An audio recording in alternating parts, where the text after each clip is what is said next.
All right, well, good morning, everyone. We'll call this meeting of the Maricopa County Board of Supervisors in order. We are going to start today's meeting like we start every meeting of the Board of Supervisors with the pledge and the prayer. And today we are thrilled to have Zach Shira joining us. Zach has served since 2017 as my Deputy Chief of Staff. Did a great job for the constituents of District 3, but he's moved on now, and he's the Special Advisor for External Affairs for our new County Attorney, Alistair Adell. So Zach, thanks for joining us.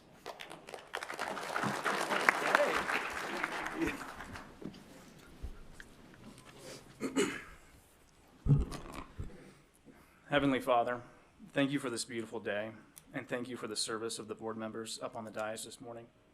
And thank you for every public servant involved in governing our cities, towns, counties, states, and country. Help them to see that they are servants of your people first and foremost. And regardless of their faith, please bestow upon them the strength to effectively carry out their duties and responsibilities in office. Please empower us as citizens to give them respect whether or not we agree with their political positions, and give us the wisdom to participate in our government as our founders intended.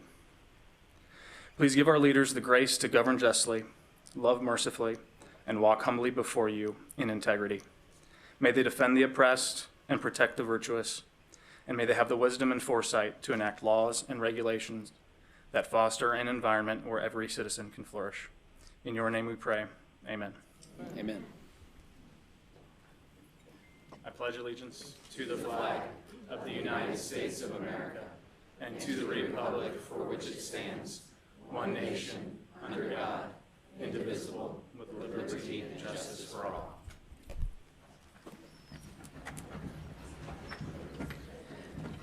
Thank you so much, Zach, and I think you can see why the county attorney stole him away from our office, so thank you. All right, Madam Clerk, if we could have you please call the roll. Thank you, Mr. Chairman. Supervisor Sellers. Here. Supervisor Chukri. Here. Supervisor Hickman. Here. Supervisor Gallardo. Here. And Chairman Gates. Here. All right, well, this is the time that we always have our friend, Jose Santiago, join us from Maricopa County Animal Care and Control. And he always brings some friends with him, and today is no different. Jose, good morning, and can you introduce us to who you brought along today? Yes, good morning. This little lady right here is not up for adoption. I'm going to stress that again. She is not up for adoption. The reason for that is we were very lucky to find her owner. Now, when I tell you what happened to her, it's going to be pretty incredible that she is up, alert, and in good spirits because she was hit by a car just yesterday. Ooh. Wow. Not only was she hit by the car, but she rolled up into the engine and was trapped between the grill and the radiator of the car. Our field officers had to rip apart the grill to get this little girl out. The only thing that happened to her was a broken leg. Wow. Everything else is fine on her. She did break her leg, but we then brought her into the shelter. One of our partners, the Two Pups Wellness Fund folks, immediately stepped in for her medical care. She is going to see an outside vet that has also stepped up to help with her medical care. And when the owners of said dog showed up to their house, one of the neighbors said, "Your dog was hit by a car," and they knew immediately to come to the county shelter. They were able to positively identify her. And again, Two Pups Wellness Fund is helping with her medical expenses, and they are going to handle the aftercare from that point on. And they are grateful that our officer was able to rescue her out of the car that hit her and get her safely to us and in our care. So really and truly, this is an example of not only a holiday miracle, if you will, but this is an example of how our community all works together to take care of these animals that can be completely helpless at times. And so I wanted to introduce everybody to her and let her know that our community works to save these animals' lives. Well, Jose, you've presented many times to us and always amazing stories, but I think this is the most amazing one yet. Like you said, the community coming together and our professionals, animal care and control, saving a life there and doing the right thing. So please pass on that we're all here so grateful for this. What an incredible story. And again, remind everybody to come over and check out all the other animals who we have that are looking for homes, right? Absolutely. We have more than 800 between our two facilities, and we are lucky that the Bissell Pet Foundation is helping us this weekend with an Empty the Shelter. So if people want to adopt, this weekend is the time to do it. Wonderful. Thank you so much, Jose.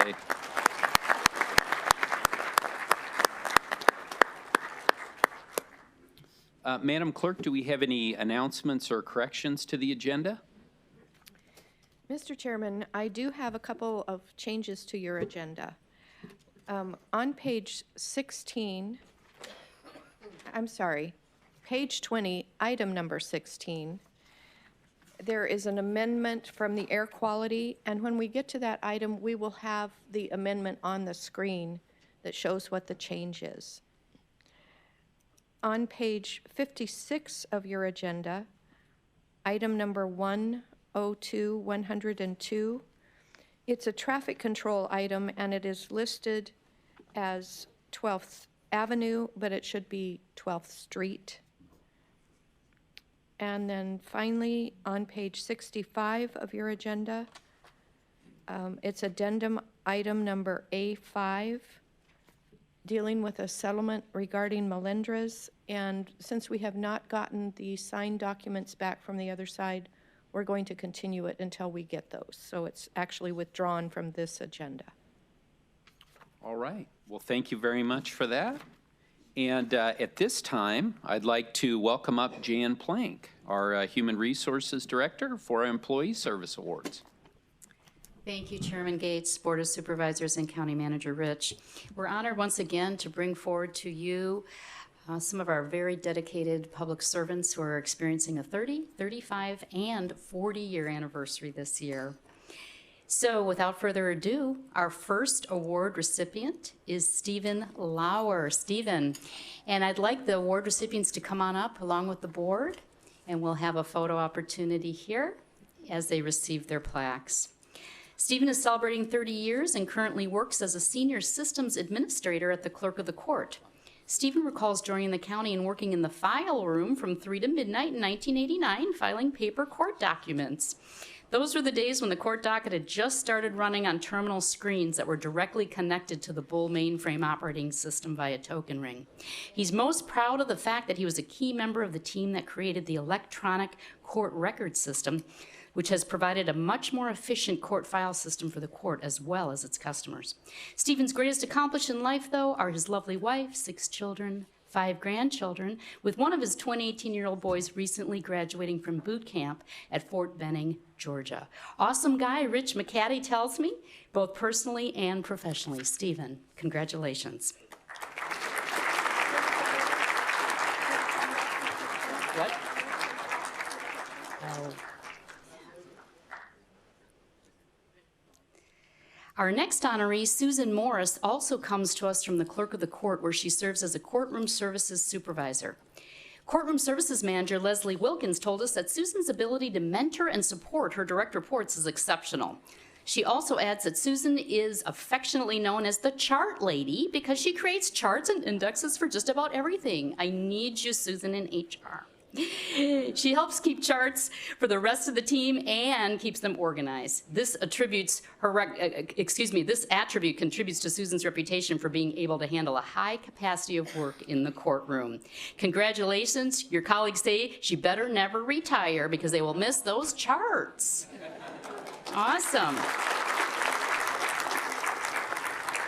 Maria Garcia is celebrating 30 years with Maricopa County. Her current role is that of a judicial clerk supervisor at the West McDowell Justice Court. So if our leaders want to come up, if you're here for the photo, we'd love to have you. Maria's supervisors and peers rave about her and use adjectives such as patient, hardworking, and compassionate to describe her.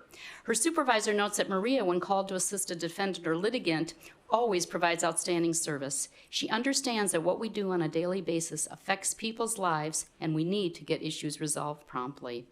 She remembers that she has a reputation. Watch out. Veronica Morales remembers the mud run she and Maria attended, and Tanya Green recalls a really funny memory of Maria, but it's one she can't tell. All right, congratulations, Maria. Tammy Habris has served the county for 30 years and is currently a judicial clerk supervisor at the Justice Court. So come on up, leaders, have a picture with Tammy. Tammy began as a Justice Court clerk and is pleased to have provided a place where many employees over the years could enjoy coming to work each day and grow both personally and professionally. She remembers the old trusty typewriter and postage stamps, licking envelopes shut and paper forms. She notes that being a public servant may not be for everyone, but if it's for you, Maricopa County is a fabulous place to work. She not only got her paycheck here, but a husband and 3 children along the way. Tammy notes she's made lifelong friends, and they're a blessing in her life. Thank you, Tammy. Gracie Irene Hernandez, a judicial clerk senior, started with us 30 years ago at the Justice Courts in an on-call clerk position. She's most proud of her work and the integral part she played in helping to open and relocate a variety of court locations throughout the years. Gracie is known for her pride, dedication, and loyalty, and is revered by her supervisor, Kathy Greenberg, as being energetic, kind, and helpful. Kathy notes that when they go out to lunch, Gracie chronically complains about her food not being done just right. But that's the same fastidious perfectionist that makes her great at her job. So go for it, Gracie. Congratulations. I can see she's got a lot of fans here today. Joining us from the Justice Courts is Judicial Clerk Lead Kelly Lopez, celebrating 30 years. Kelly started in the Chandler Justice Court, now known as the San Marcos Court. Her first job was as a traffic clerk, and she was quickly promoted. She derives great satisfaction from training and mentoring new staff and assisting others in building their careers here. She has participated on many committees that resulted in significant process improvements in court operations. She remembers when she first started, they hand wrote all the paperwork and they shared one cash register to accept payments. And we note from Kelly, Joy, and I were saying, she started here when she was 6. Ah, that's the truth, Kelly. Thank you. Special recognition goes out today to our Sheriff's Office Operations Specialist who has served our county for 40 years. Ophelia Kanya. Ophelia, come on forward. She started with the county in 1979 as a mail clerk in FMD. She's very proud of the fact she worked her way up the ranks and has had the opportunity to work for former board member Mary Rose Wilcox. She's worked also for McDOT and HR employee records. She now serves the department heads and sheriff command staff, providing pertinent information in the finance division at MCSO. Her 2 sons have also both worked for the county. One is still here as a courier with the clerk of the court's office. 40 years is pretty much her whole adult life. She grew up here and she spent it serving the citizens of Maricopa County. Congratulations, Ophelia.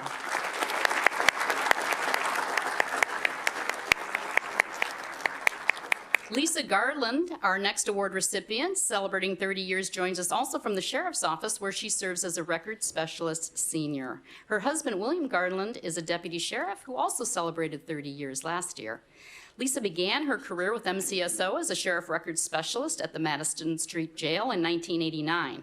She's had an interesting job providing licenses to exotic dancers at adult businesses on county islands, and also assisting with licensures of all the pawn shops throughout Maricopa County. So if you need a deal, she knows where to go, right? When she's not working, Lisa and her family love Mexican Riviera cruises and camping in the great outdoors. Lisa, congratulations. Our next honoree, Antonia Martinez, celebrates 30 years from MCSO as well, where she currently serves as a classification specialist. In this important role, Antonia must run backgrounds on all inmates, do face-to-face interviews with them, watch videos from the pods, and determine if an inmate can be moved. Antonio started with the county as a detention officer and served as a trainer for new cadets at the Basic Detention Academy from 1999 to 2018, doing what she loves to do, sharing her knowledge on the classification system with new staff. Congratulations, Antonia.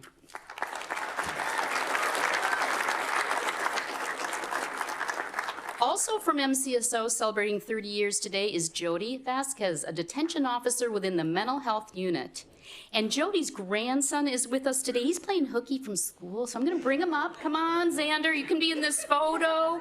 We're teaching him about the political process. So from his high school, he's gonna take back everything he learns. Jody recalls writing everything by hand with no online journals, no cameras, or defensive tools. Although Jody notes that some days can be a roller coaster, she looks forward to the next day when things get better. She treasures her MCSO family who understands her. Getting a little familiar there, huh? No wonder her favorite song back in 1989 when she would walk into the Madison Street Jail was Just Another Day in Paradise. Thanks, Jody. And Xander, thank you for joining us today. Hopefully you'll come work for Maricopa County in the years ahead. With us today from Superior Court, celebrating 30 years of service, is Quality Assurance Lead Candy Cole-Terry. Candy tells us that by far her most difficult job in the past 30 years was when she worked for the clerk of the court. Did you hear that, Jeff? As a deputy clerk at Juvenile Durango. She freely admits she does not miss DOS, CRTs, or dot matrix printers. Her advice to newcomers and for those navigating life in general is to learn everything you can. Try something different if what you're doing is not working for you, and save, save, save for retirement because it will be here sooner than you think. Congratulations, Candy, great advice.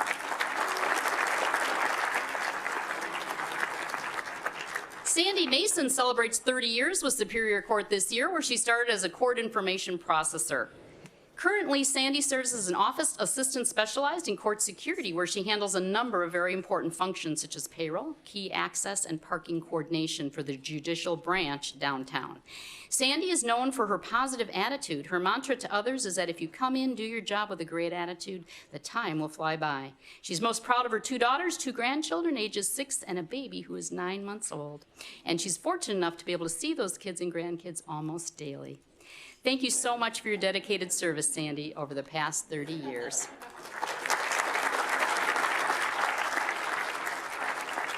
James McDonald, currently a programmer analyst with Superior Court, started with the Sheriff's Office as a PAC-based administrator with MCSO's IT department.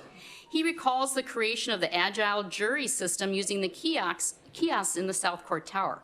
James' work became infamous 19 years ago as he was an integral part of Y2K. How many of you remember? We're going back there. He was here till midnight, held his breath on December 31st, and the world did not come crashing down as predicted. So James loves being a day's drive from Disneyland and reminds all county employees to take advantage of that 457 savings plan. Good advice, James. Thank you. Our last, but certainly not least, honoree is Commissioner Richard Noteware. He comes from the Superior Court, where he is a commissioner. He started with us at MCO in 1989, where he worked in the Vehicular Crimes Bureau prosecuting DUIs. He's heard over 250 jury trials during his career while on the bench, but is most proud of the fact that he was in charge of attorney training at MCO for years and had an impact on others. He wanted to give some special recognition to the board for their support of the Maricopa Trail. He is a huge user, highly values the opportunity the trail gives him to get away from the crowds. He and his wife are very grateful that that helps him keep his sanity, right? Rick, congratulations and thank you for your service for so many years. Our honorees and families are certainly welcome to stay, but you're also free to leave and go on with your day. Thank you all for coming. For half a second. I just play one on TV. Yeah.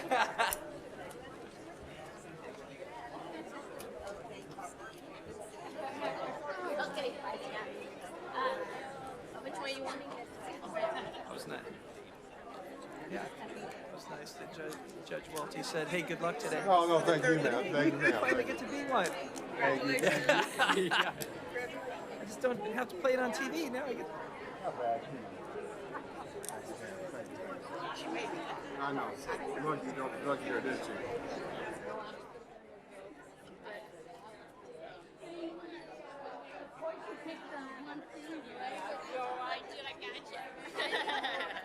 There you are. Okay.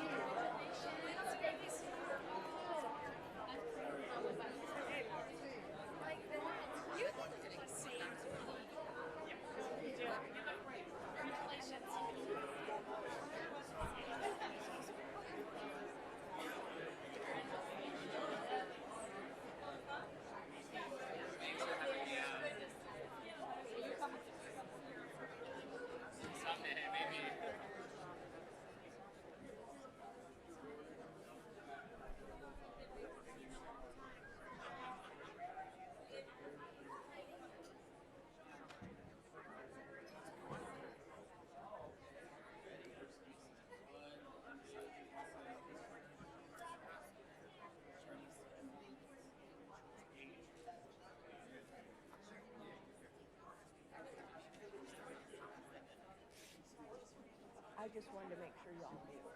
No, not to be mentioned.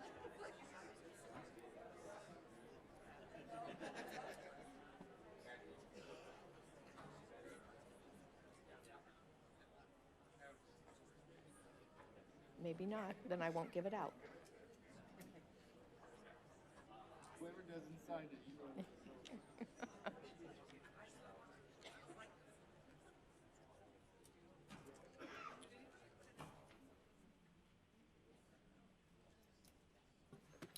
All right, well, we're going to go ahead and get back into our agenda here, and the next item is number 6, which is the Speak Up, Stand Up, Save a Life proclamation. Madam Clerk, could you please read the proclamation for us? Thank you, Mr. Chairman. This is Speak Up, Stand Up, Save a Life to declare Speak Up, Stand Up, Save a Life Month, January 2020. Whereas Speak Up, Stand Up, Save a Life movement presents an ideal opportunity to help bridge the gap between young people, local communities, government entities, and law enforcement in a positive way, and whereas our local schools are facing preventable suicides and tragedies that may include warning signs in person or online, but bystanders and friends remain silent among threats or cries for help. And whereas our young people can be empowered to report concerning posts or comments to school representatives or law enforcement, and adults can receive training to help spread the message, it is okay to care enough to speak up, stand up, and save a life. And whereas more than 3,000 Arizona students from 120 public, charter, private, and tribal schools have learned the message and created student-led impact projects in their schools and communities, now therefore be it resolved that the Maricopa County Board of Supervisors does hereby proclaim the month of January 2020 as Speak Up, Stand Up, Save a Life Month. And be it further resolved that Arizona schools, students, parents, educators, police departments, and community organizations are encouraged to coordinate a variety of awareness and prevention activities designed to make our communities safer and promote a healthy environment for all children and adolescents, dated this 11th day of December 2019. Thank you so much for that. And before I entertain a motion and any other comments on this, I just wanted to recognize Gina Godby here, who's here today, and thank Gina for all her leadership on this important issue and really the huge impact that this has had on our community. So thank you so much. And Mr. Chairman and board members, if I could also note that Chris Phyllis is also here, and Jeff Kirchler is here and would like to say just a word or two to the board. Perfect. Please join us.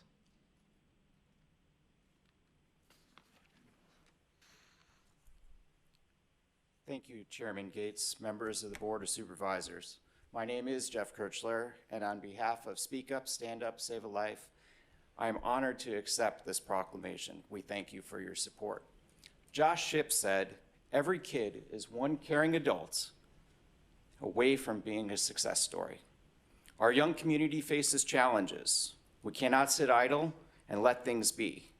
We know people are affected by the experiences, the events, and the people who they have contact with, both positive and negative. We understand this is what shapes us and dictates how we cope, manage, and react. We are at the crossroads with our teens and young adults. We can assist them in gaining the tools they need. These are the investments we must make in our community. This conference and our participation may be the factor that makes a difference in a teen or young adult's life. Through Stand Up, Speak Up, Save a Life, we have that opportunity to intervene, to change the narrative and make a difference. And if nothing else, we stand with our children and say, "You are not alone." We are all with you. This is what this proclamation says and means, and why the county's investment in our youth is so important. The proclamation will be shown during the welcoming session. I thank you for your support, and I invite each of you to speak up, stand up, save a life. Thank you. Thank you so much.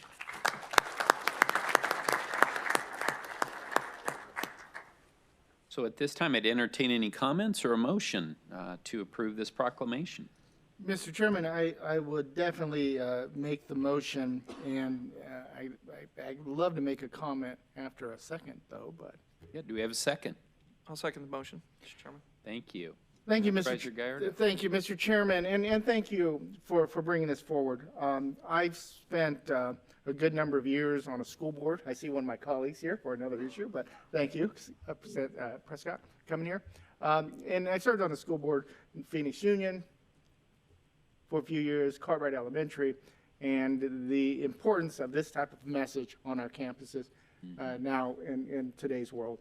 Many of our kids face tremendous challenges economically and socially. I say this over and over again because I see it firsthand. These kids walk through the hallway sometimes dealing with challenges I would never imagine myself having to deal with when I was their age. Not only on campus, but off campus in their neighborhoods and their homes. And it's important for us to continue this type of message to let them know that they're not alone. And if there are issues, they can reach out and get these services. And as their fellow classmates see signs or notice behavior, that they can also say something and reach out to their fellow classmates. So it is important for us to continue this message. I know we've had this proclamation a couple of years now, or I'm not too sure how many years, but a couple of years now, and I feel that we need to continue to send this message through all our campuses. This is something that needs to be repeated over and over again on every one of our campuses in our neighborhoods. It is a message that needs to resonate throughout our schools. One of the biggest issues right now facing many of our young people is suicide. We see the governor's taking a step in recognizing that we have a suicide rate in the state of Arizona and across this country, particularly to young people. And unless we work together and support our young people, particularly those that are facing tremendous challenges, we'll never see the end of these suicides. So we need to continue to work that. So I thank you for bringing this proclamation. I look forward to continue to spread that message on Phoenix Union Board. I'm sure my colleague agrees with me as well. And let's continue to save a life. Wonderful. Thank you for those comments. Supervisor Chukri. Yes, Mr. Chairman, I would echo your comments about Ms. Godby here. I have rarely seen the kind of passion she has for these issues. Steve, you're in lockstep. I've not served on school boards, but I know you have and see it much more closely than I do. But to see the kind of passion she has for this type of work is very rare, but it's very appreciated. So I want to make sure you know, Gina, that those of us sitting on this dais do appreciate your work in bringing these issues and continuing to. It's not a one-time deal, Mr. Chairman, right? We have to continue to do this. Thank you. All right, so we have a motion and a second. All in favor, please say aye. Aye. Aye. All opposed? All right, that motion passes unanimously. Again, thanks to everyone involved in this important project.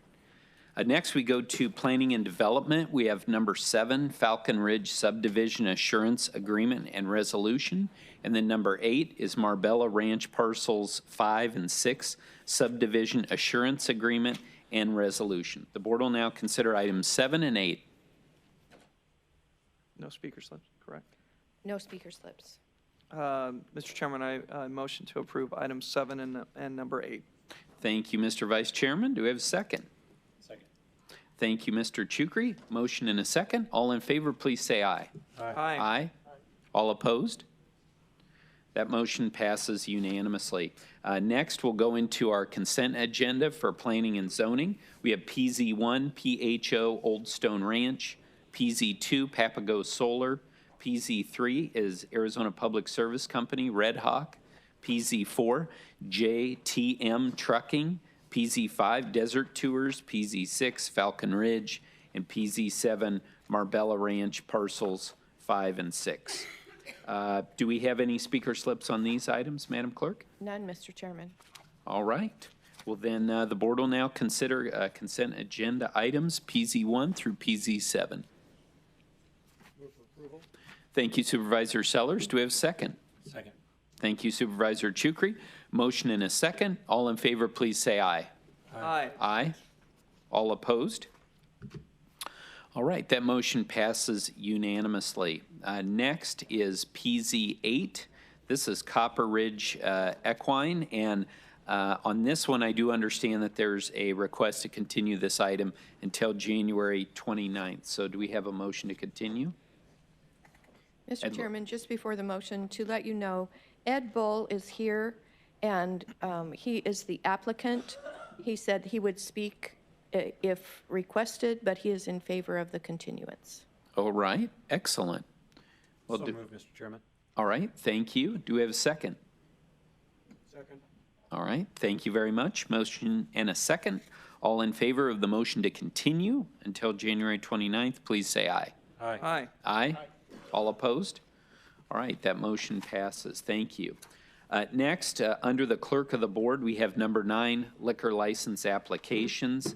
This is new license for Dollar General Store, number 19997. Madam Clerk, do we have anyone to speak on this item? None, Mr. Chairman. All right, well, the board will now consider item 9A. Motion to approve item 9A, Mr. Chairman. All right, thank you for that motion. Supervisor Hickman, do we have a second? Second. Thank you, Supervisor Gallardo, for the second. Motion and a second. All in favor, please say aye. Aye. All opposed, nay. The motion passes 4-1. Next, under statutory hearings, we have Clerk of the Board 10, which is the impact statement for proposed Rancho Ventura number 12 Irrigation Water Delivery District. 11 is petitions for the formation of proposed Fraser Fields Irrigation Water Delivery District. 12, Public Service Franchise Zayo Group LLC. Under Transportation, we have 13A, Road Files number 5960. 14 is Patent Easement Abandonment, Road File number PAB 0095. And 15 is a Patent Easement Abandonment, Road File number PAB 0104. Madam Clerk, anyone here to speak on items 10 through 15? Mr. Chairman, if you could take items 10 and 11 separately, and the others, there are no speaker slips. There are some speaker slips on items 10 and 11. All right, so do we have a motion to approve items 12 through 15? So moved, Mr. Chairman. Thank you, Supervisor Chukri. Do we have a second? Second. Thank you, Supervisor Hickman. Motion and a second. All in favor, please say aye on 12 through 15. Aye. Aye. All opposed? All right, motion passes unanimously. So, so let's move to item number 10 then. And we do have some speaker slips on that item.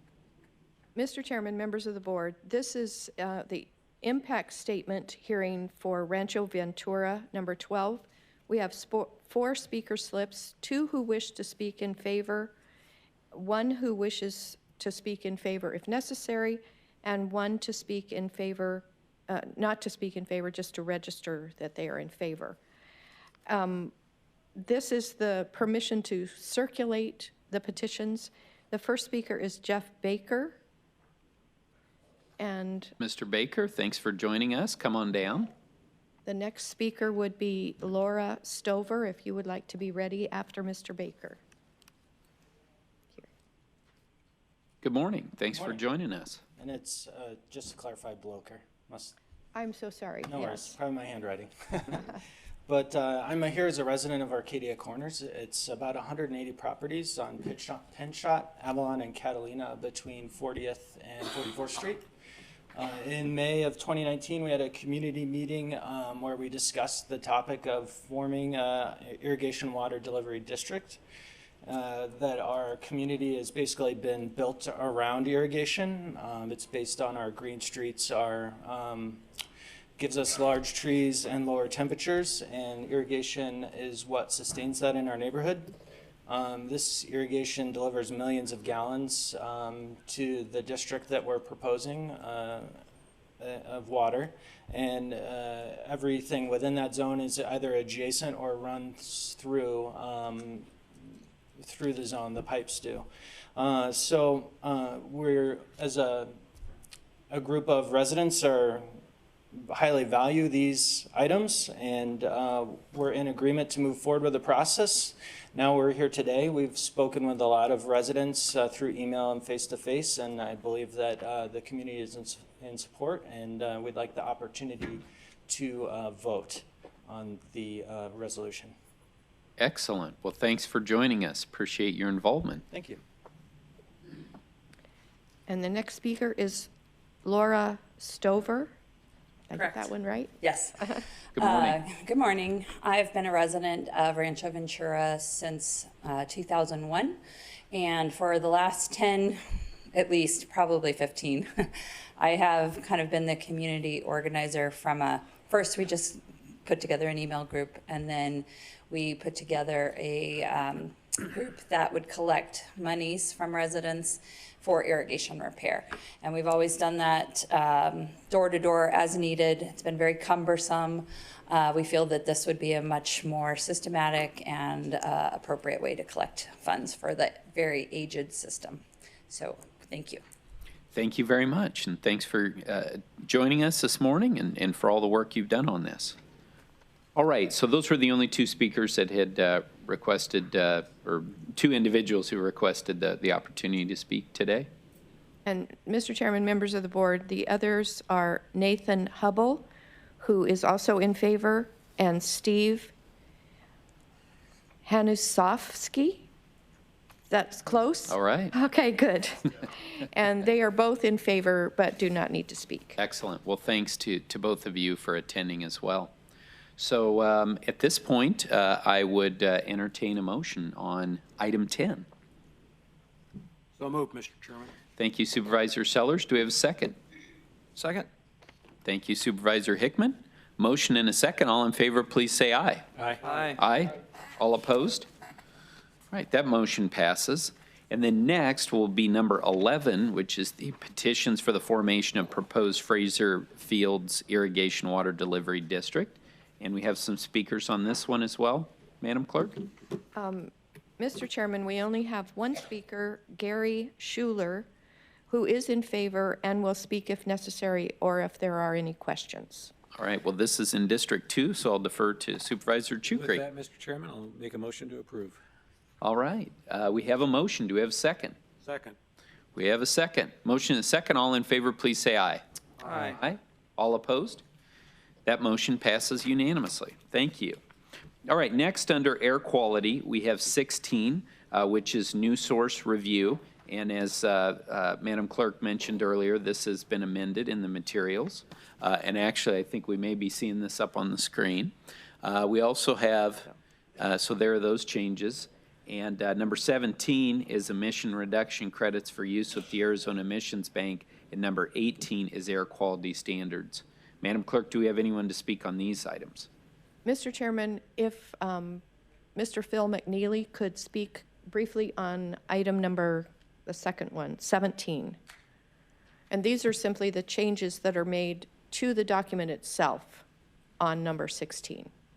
Thank you. Non-substantive changes. Mr. McNeely, would you like to join us? Thank you for being here, and thanks for all that you're doing over in air quality. Well, thank you, Chairman Gates and Board of Supervisors. For the record, my name is Philip McNeely, Director of Air Quality. Yeah, the first change is this, it doesn't really impact our operations. The EPA has the option of reviewing all of our rules because they are the keepers of the Clean Air Act. We've approved these rules about 3 years ago. And since then, they've been making changes. And this one came in through a phone call on Monday saying, can you change this? So their challenge with the 503 is giving authority to the control officer, which is the director. They don't want us to have authority to make decisions. So basically, we just implement the rules. We don't have too much flexibility. So that's why we're taking that out. That's this one, That's this one. And the next one, which is number 17. number 17, that's you have a letter there, and that's our Rule 204. And they're proposing that we do not, that we table this and keep negotiating to a later date. We're recommending to move forward with this rule. The emissions reduction credit rule is very important in Maricopa County for one reason is for economic development. Since we're in non-attainment for ozone, any major company that wants to come here has to offset their emissions. So basically we have emissions cap. If an Intel or a Honeywell or someone like that wants to come here, they have to either buy credits or come up with a program to create credits so they can operate here. in the East Coast and in Texas, you get credits by industry shutting down, like a coal plant or something, car plant or a steel plant shutting down. You get credits and they can use that. Here in Maricopa County, we don't have major industry shutting down, so we have to create our own credits. The challenge with the traditional way that EPA does is they want us to get credits from a plant shutting down. In Maricopa County, we have about 87% of our emissions for NO2, which is the precursor for ozone, comes from cars and non-traditional sources, which is heavy equipment. So we've created a rule where companies can electrify this equipment and get credits. EPA has a challenge with that because it's not a traditional way. So we're proposing to move forward and approve this rule, and then it will set a time clock for EPA to make decisions, and I think it will raise a profile within EPA, so we'll have more people looking at it and have a higher profile. And I think I'd like to just move forward with this with your. Thank you, Mr. McNeely. Any questions from my colleagues? Just a comment, Mr. Yes. Chairman. I want to thank you for your efforts because this is playing a major role in the expansion at Intel going on in my district. So thank you. And Intel was very critical. That's not just for new companies, but it's for companies that want to expand also. Yeah, and I would echo Supervisor Seller's comments on that. I thank you, Phil, for your leadership on this. We're trying to do the right thing. Again, we talk about this balance between the environment and economic development. It's not a zero-sum game. You can have both. Maricopa County has proven that, and I think this is another example where we're trying to push forward on that. And so I'm supportive of your suggestion as well. Any other comments or questions? Mr. Chairman? Yes. Why don't we just push back on number 16 then, too? Here's your chance. I'm kidding. Okay. All right, great. Okay, so we have do we get a motion on that one yet? I don't think we have, yeah. So, and Phil, actually, before you step down, I just want to thank you and your team for all the work that you've done on the Burn Cleaner, Burn Better effort. We're going to be having a press conference tomorrow at the Arizona Science Center. And again, this is another great example of partnership between Maricopa County Air Quality and ADEQ, many other agencies, and, as well as the private sector. So great opportunity to remind people to burn cleaner, burn better. So we're going to do that tomorrow. And we've got some exciting new partners in this, right? Some people who are some celebrities in the Valley. We'll just put it that way for a little teaser. Yeah, and Chairman Gates and the Board of Supervisors, our department likes to thank you too, because typically it's difficult to be regulators. It's not the most popular thing to do, but your board has really been supporting us all the way, so it's making it a lot easier. Thank you. Thanks a lot, Phil. All right, so do we have a motion on items 16 through 18? Motion to approve items 16 through 18, Mr. Chairman. Thank you, Supervisor Hickman. Do we have a second? Second. Thank you, Supervisor Sellers. Motion and a second. All in favor, please say aye. Aye. Aye. All opposed? All right, that passes unanimously.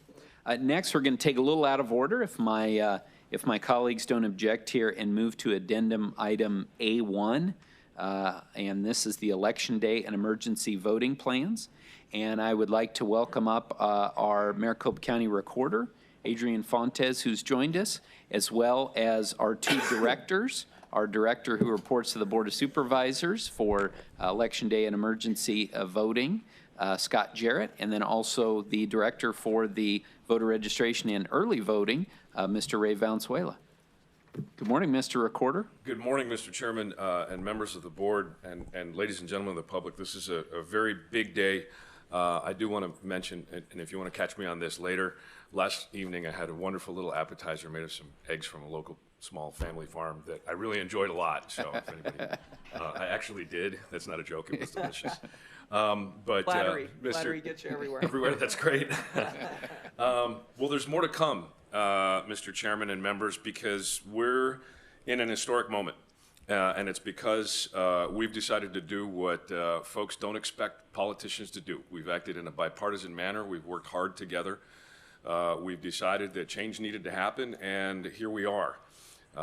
This Democrat and a majority Republican board making things better for the folks because that's what they want, and we're dedicated to serve. I particularly want to thank you, Mr. Chairman, for the last year. You and I have met 12.5 times at least. Sometimes one-on-one, sometimes with staff, sometimes with other members of the board.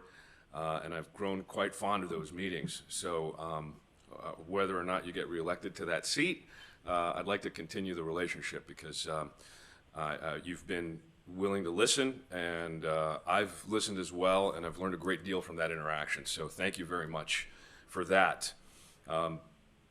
Again, it's historic. We've managed to do something that I think folks didn't expect us to do. And I think there were folks out there who wanted a lot more rancor, and they wanted a lot more of the political sport that other people are willing to give them. And here in Maricopa County, we've decided that we're going to take the high road. We're going to be mature and thoughtful, have data-driven, informed decision-making that's going to serve our people better. You've given us the resources that we've needed, not to mention a new co-director, a lot of new folks in our staff, some great new technology. We've improved our security, and we've done a lot to make elections administration better in Maricopa County. So now the board and the recorder's office, through the elections department and our co-chairs, our co-directors, are going to be doing some great things. I've approved the early voting plan that is within the purview of our part of things. Today, I'm very hopeful that as you'll see the conjunctive work between these two co-directors that I'll introduce in a moment, I'm here to just ask you to approve that because as your staff has seen, and I hope you've already had a chance to review, it's a heck of a piece of work. And particularly, Mr. Chair, for Supervisor Chukri, you've mentioned a couple of times that you wanted us to be best in class. Well, I've been known to be bold, so I'll be consistent in that. I think we're pretty darn close. We're pretty darn close if we're not there, and that's because of the folks that you've let us have and the resources we've been able to use. So to begin with, I want to, Scott Jarrett, who you all know, who you all have appointed to be the director, co-director for Election Day and emergency voting, will be following our co-director for early voting, Ray Valenzuela, who really needs no introduction, but for folks that don't know him, he started here at the wee age of, I think he was 4, when he started working in the election department, actually at 17, I think.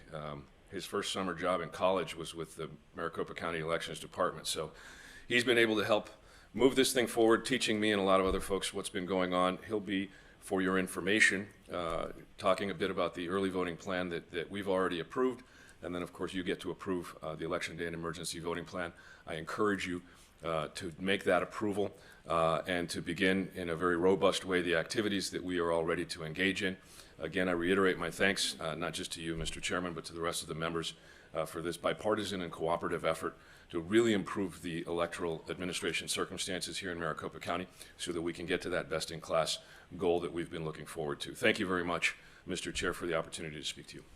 Thank you, Mr. Fontes. Really appreciate the comments, and I would also let you know that I greatly appreciate the spirit of cooperation that you've operated within in the last year. I've enjoyed the opportunity to work together, and I want to say, you know, we spend a lot of time with Mr. Jarrett now as our Director of Election Day Operations, and he has had nothing but great things to say about everyone in the Recorder's Office, the professionalism, the incredible team that he now has the opportunity to work alongside with. So again, so thank you very much, Mr. Fontes. And with that then, I think we'll have Mr. Valenzuela, if you'd like to present to us on the early voting plan. If I may, Mr. Yeah, Chair, please. and members of the board, I will be presenting the election day plan to you for your approval, and Ray will be presenting the early voting plan, but I just wanted to spend a few minutes. These plans. I think, Scott, is your mic on? Is that better? There we go. Yes. So I just wanted to express that these plans are our approach in the elections department to making sure that we have accessible, reliable, transparent, secure elections, especially for the March presidential preference election. And transparent being a key word here, that we're producing these plans 90 days in advance of the election. We look at these plans as not only the elections department plans, but the plans for the voters. So they can look at these plans and be prepared for the upcoming March election. And I also wanted to highlight this slide represents the structure of the elections operation agreement as agreed to by the board and the recorder back in October.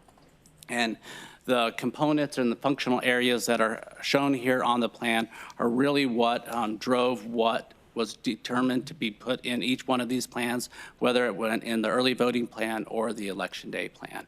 So with that, I will turn it over to Ray to present the early voting plan. Thank you, Mr. Jarrett. Good morning, Mr. Valenzuela. Good morning, Chairman, members of the board. Before I even start, and I know we want to present this at a high level because there is two plans that have quite a bit of detail, so we're just going to skim through this. But I do want to emphasize that these, although they are separate plans, they were not created separately.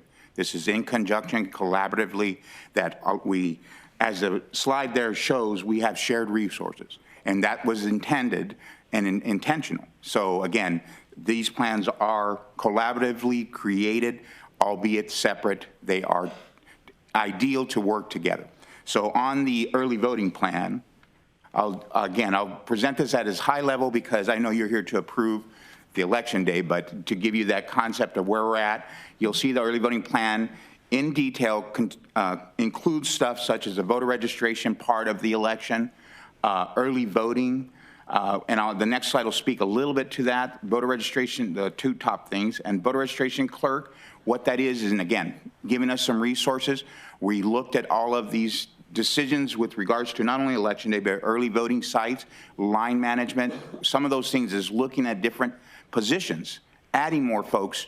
And I know co-director Jared here will share about a line management position, but we've also added a voter registration clerk to the position, which bridges the gap between in our elections agreement, where the recorder's still in charge of the voter registration, security, and sanctity of that. We're going to add that voter registration clerk to the position so we can continue to provide best-in-class services, not only during early voting, but on election day. So again, it's just a new position that's going to help us process folks, and the plan describes that in more detail. Communication and community outreach. There is a recorders comm team and elections comm team by title only, but the recorders comm team to some degree will focus on voter registration, will focus on early voting, and Scott will, or co-director Jared will speak to, that's how friendly we are, just call him Scott. Yeah. But we'll speak to the comms team on that. But the other thing I want to emphasize is this is collaborative. There is shared resources on these output of the communications plan because the voters only know that as the elections department, so that the plans will outline that this is still collaborative. Risk management, contingency planning, again, the plan does speak to specific early voting for early voting sites. It outlines what we're going to do for absences at a vote center for early voting, but it is in conjunction with the election day plan. Voter registration eligible voters. The only thing I want to point out, and again, keep this at a high level, is the voter registration deadline is important to us because the upcoming presidential preference is, and we will speak to the fact that it is a Democrat-only presidential preference election. There is an heir apparent for the parties, and the Libertarians have opted to not participate or have their own. So one of the things we're going to drive home, and when we get to the communications portion about this being a Democratic-only presidential preference, but here are some numbers, but the key thing is the registration deadline, February 18th. It actually, that's 28 days prior. The normal statutory thing is 29 days. They moved it back because on Monday, the normal 29 days is President's Day, holiday. How apropos that we are then giving an extra day to the voters to register. But it's important when we do start communicating, and we'll talk about a B-ballot ready platform, that we are focusing voters to say, if you want to participate, it's a Democrat only, and you have until February 18th. These are some numbers up here, and you'll see in the chart. The one thing to point out is that 712, this was as of November 1st, 712 actively registered Democrats. And one of the things from the early voting standpoint is looking at the permanent early voting PEVL, or PEVL if you're down south. But interchangeable, the PEVL total is how many ballots we're going to mail out automatically. We currently have, of that 712, approximately 562,000 of those Democrats that will be sent to ballot automatically. So there's some good things about that because it helps us make that line management decision when we get to early voting. And we're continuing to see some voter registration increases. We're just, as of this slide, I was just talking to co-director Jared here, that we raised 3,000 more registered Democrats within a month. So we are projecting a higher registration, but know that we are planning for a higher turnout. So we are looking at a 90% turnout rate for early voting, where in the past it's averaged about 80 to 85. For forecasting, we use 90. So we're there. We'd love to get it to 100, but that's not, practical, but again, high enough to where we can plan accordingly. Mr. Valenzuela, excuse me, Supervisor Hickman has a question. So, Yeah. just real quickly, I saw that on the screen, and would you know that are they changing their registration from those 3,000? Is there a high percentage that are leaving independent and going to Democrat, or are these totally new voters? Would you have that? These were an increase, so they would be new voters. So they would be, so there's obviously that ebb and flow where you'll have some independent, but then it wouldn't adjust the numbers. It would just stay at that. So these are new voters that have come into the system. And then that increase has been seen, all tides rise, tide rises all boats. That's been seen also in the Republican, Libertarian. It's just that since we're focusing, we're pointing out that. The calendar, it is what it is. The only thing I want to point out is, December 9th, the candidates for the president preference already have filed. There are 18 total.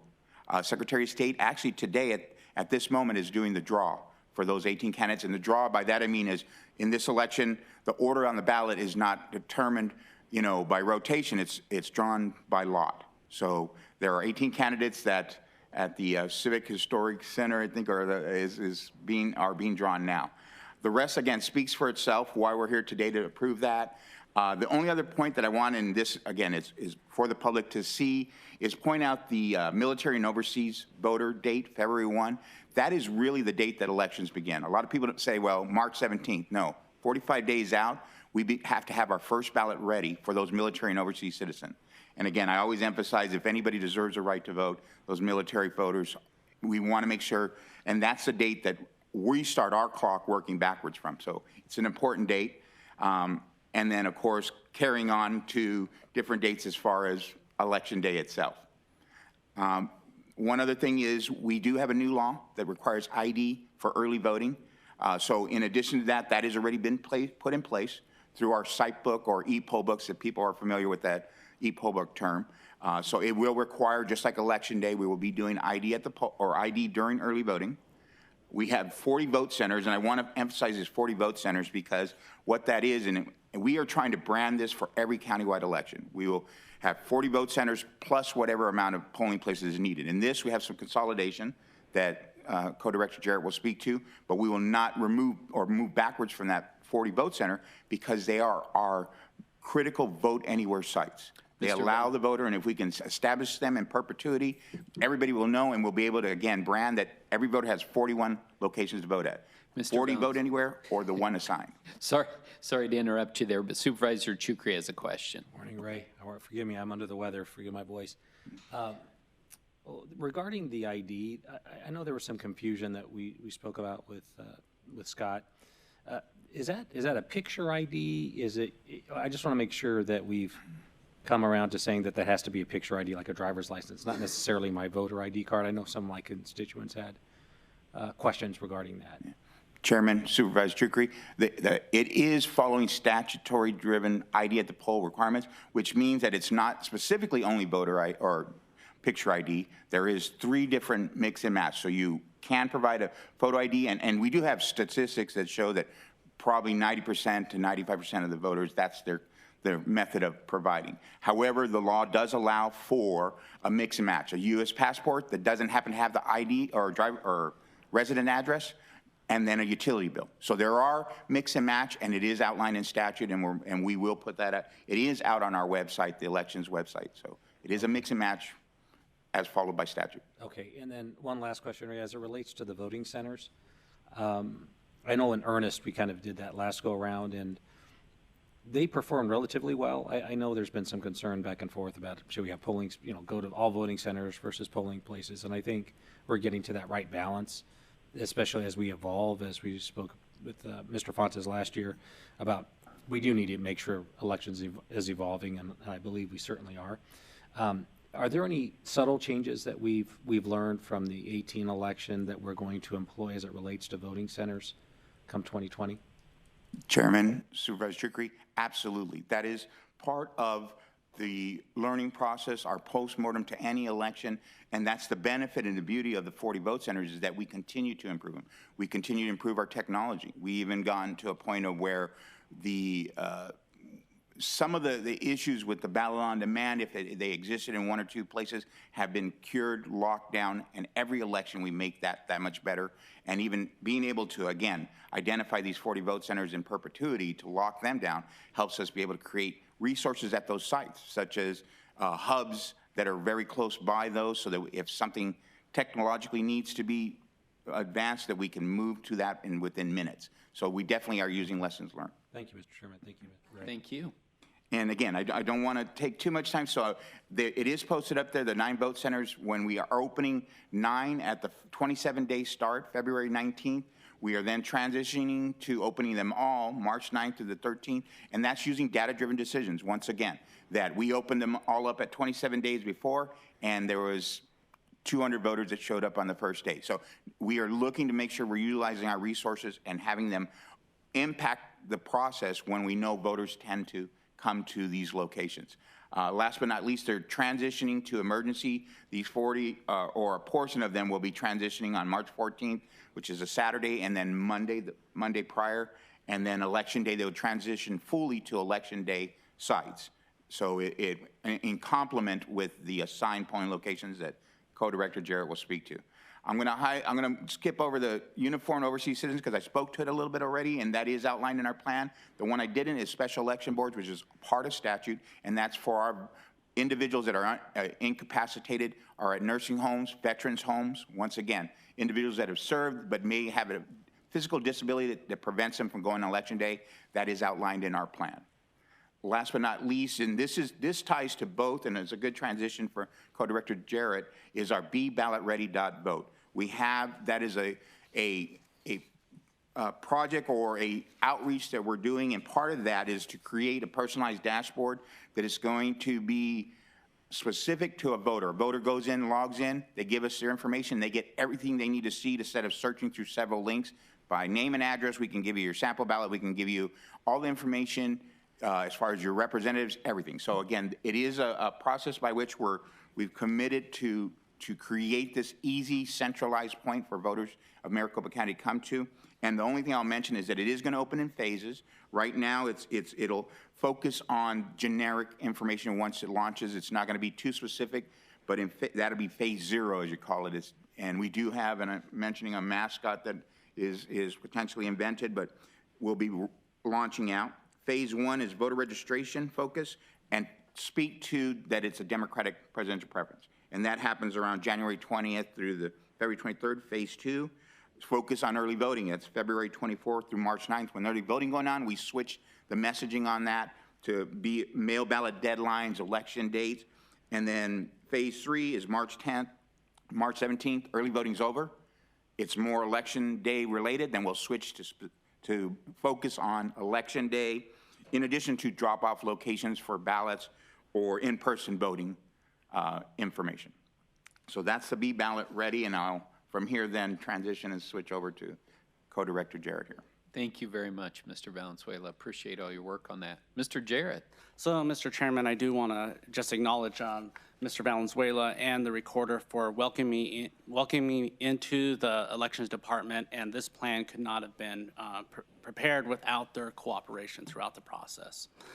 So, the next part of this plan will be presented to you as the Election Day and Emergency Voting Plan. It is under consideration for your approval today for us to serve the Maricopa County voters.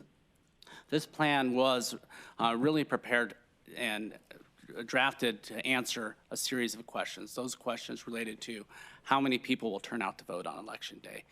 Where can I vote on Election Day? How will these polling locations be staffed? How will those polling locations be set up on Election Day? How are we going to be communicating with voters so they're aware of the information that they need to participate in this election? If there are issues that occur on Election Day, how will we respond to those issues?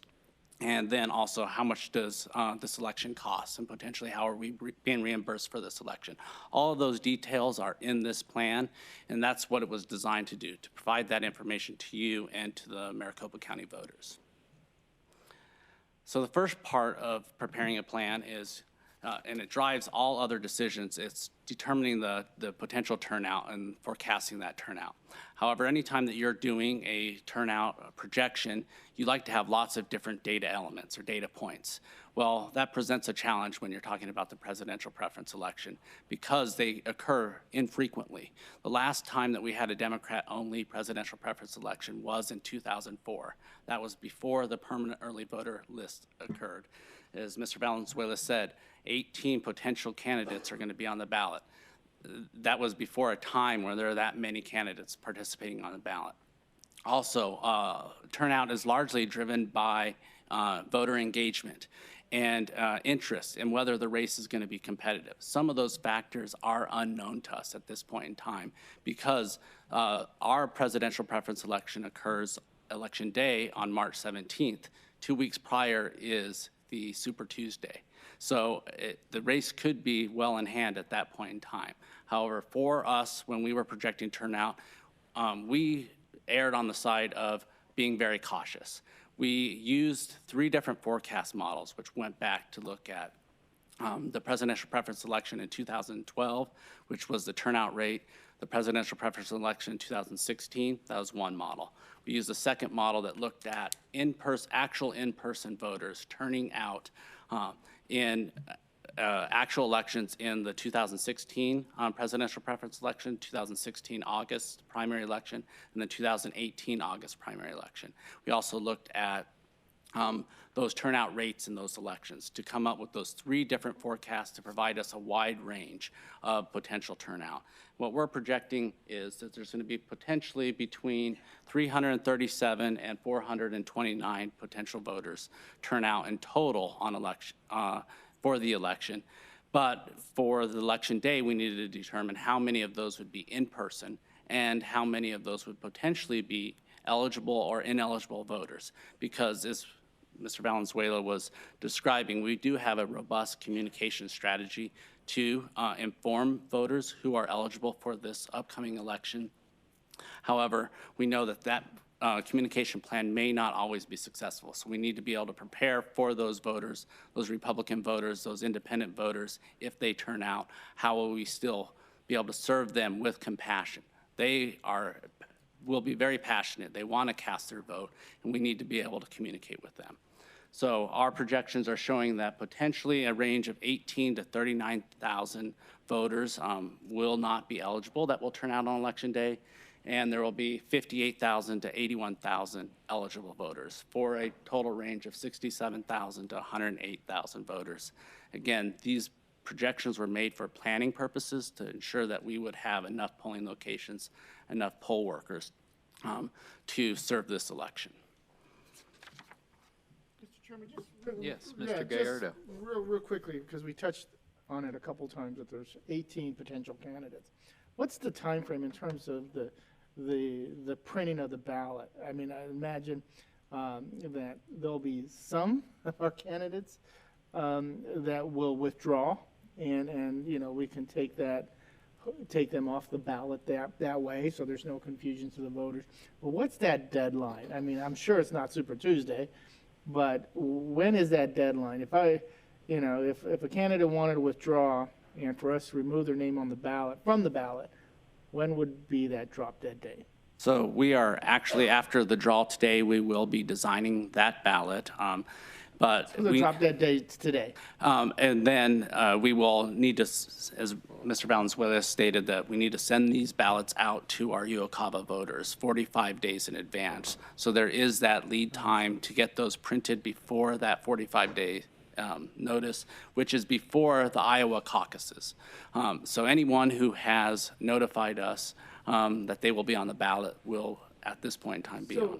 Mr. Chairman and Scott or Ray, so what is that process to inform voters if a particular candidate X is withdrawn their name, and I would hope that the voters are that tuned in what's going on that they know that which candidates are still in the race or not.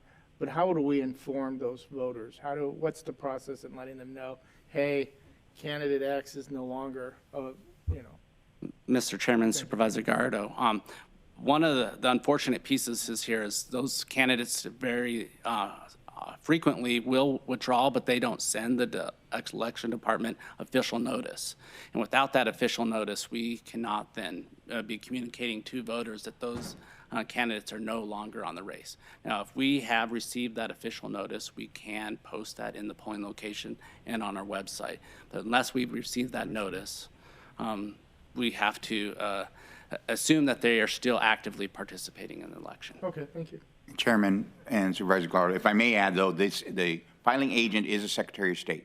So the 15 counties are reliant on them. So as Co-Director Jarrett indicated, if there is a withdrawal, an official withdrawal, they would file that with Secretary of State. Secretary of State does have a kind of a Be Ballot Ready kind of portal that we would direct on our website, and we would print, and if it was an official withdrawal. But by state law, we've had candidates say, I'm going to withdraw, or I have withdrawn, but without that official document, we can't remove them or post that sign. But Mr. Chairman, though, Mr. Chairman, and I'm kind of thinking back previous elections, but correct me if I'm wrong, though, if there is an official withdrawal, there is a notice posted at the 4 early voting sites or the number of polling sites that this particular candidate is not a.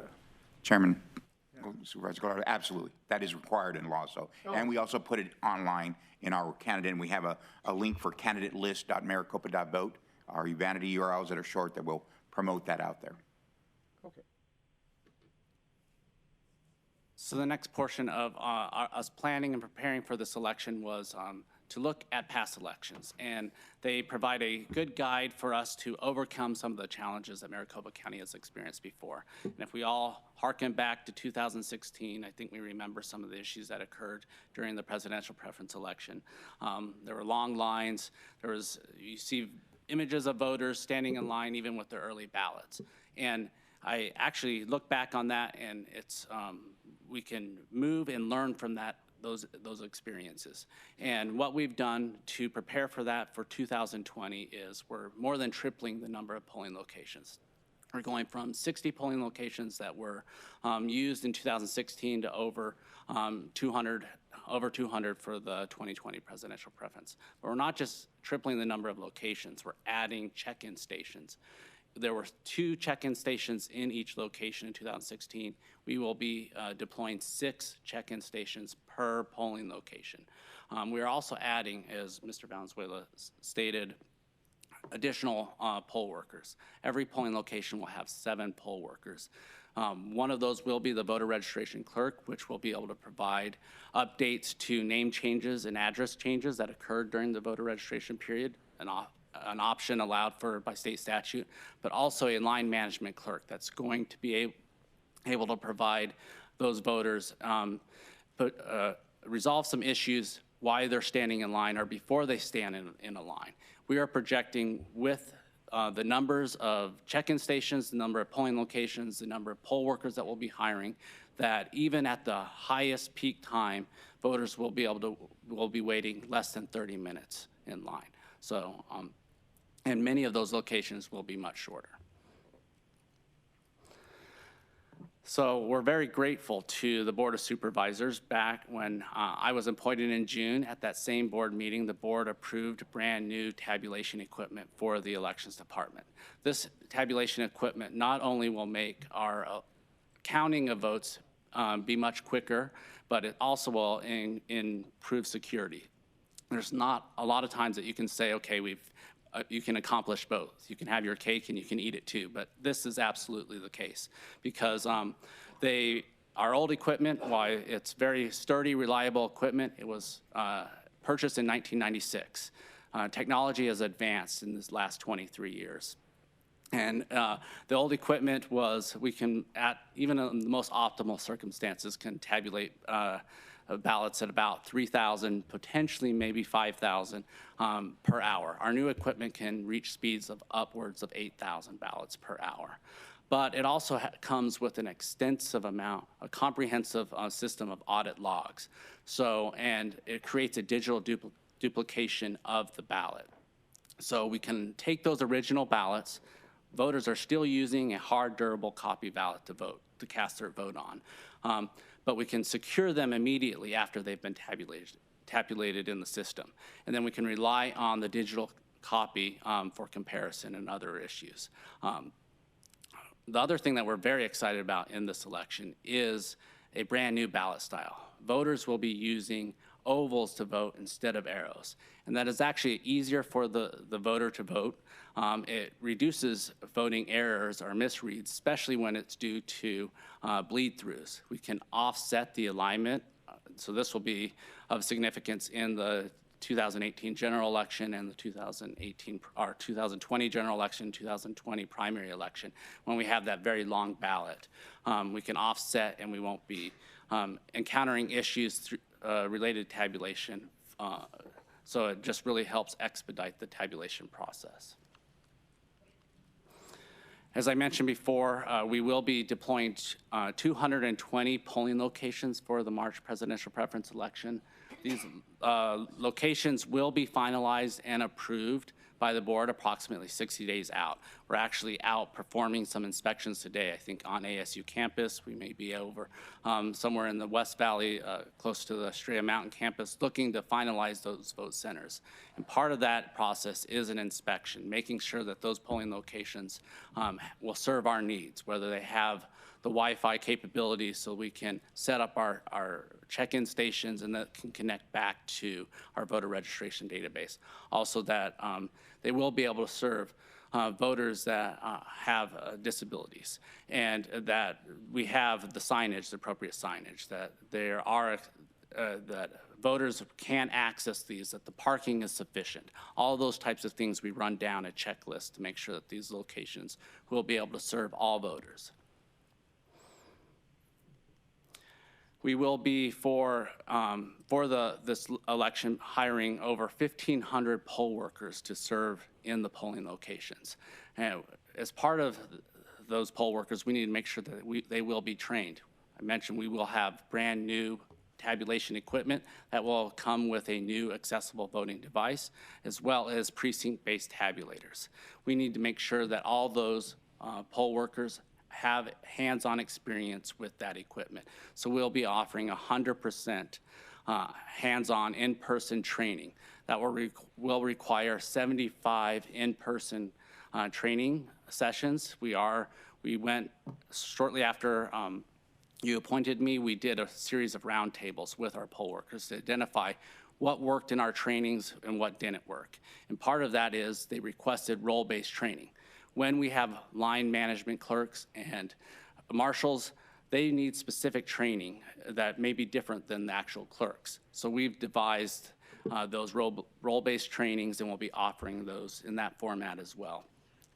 As back to a discussion that accessible elections, we're also making our training accessible. We're partnering with the different cities around Maricopa County, and we will be offering training in some of those city facilities and town hall complexes, so our poll workers don't always have to come down to our McTech warehouse to receive training.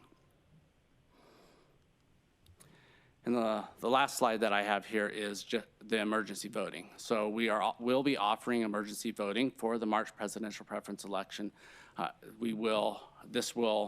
emergency consists of any issue that would prevent a voter from voting on election day, and it occurs from 5 p.m. on the Friday before the election until the Monday at 5 p.m. before the election.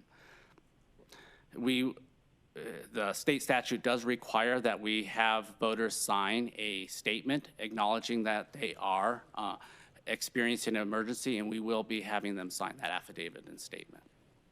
We are currently looking at where those emergency voting locations will be deployed or around Maricopa County, and we will transition, as Mr. Valenzuela stated, our early voting vote centers into emergency vote centers. We're currently looking to have 7 emergency vote locations.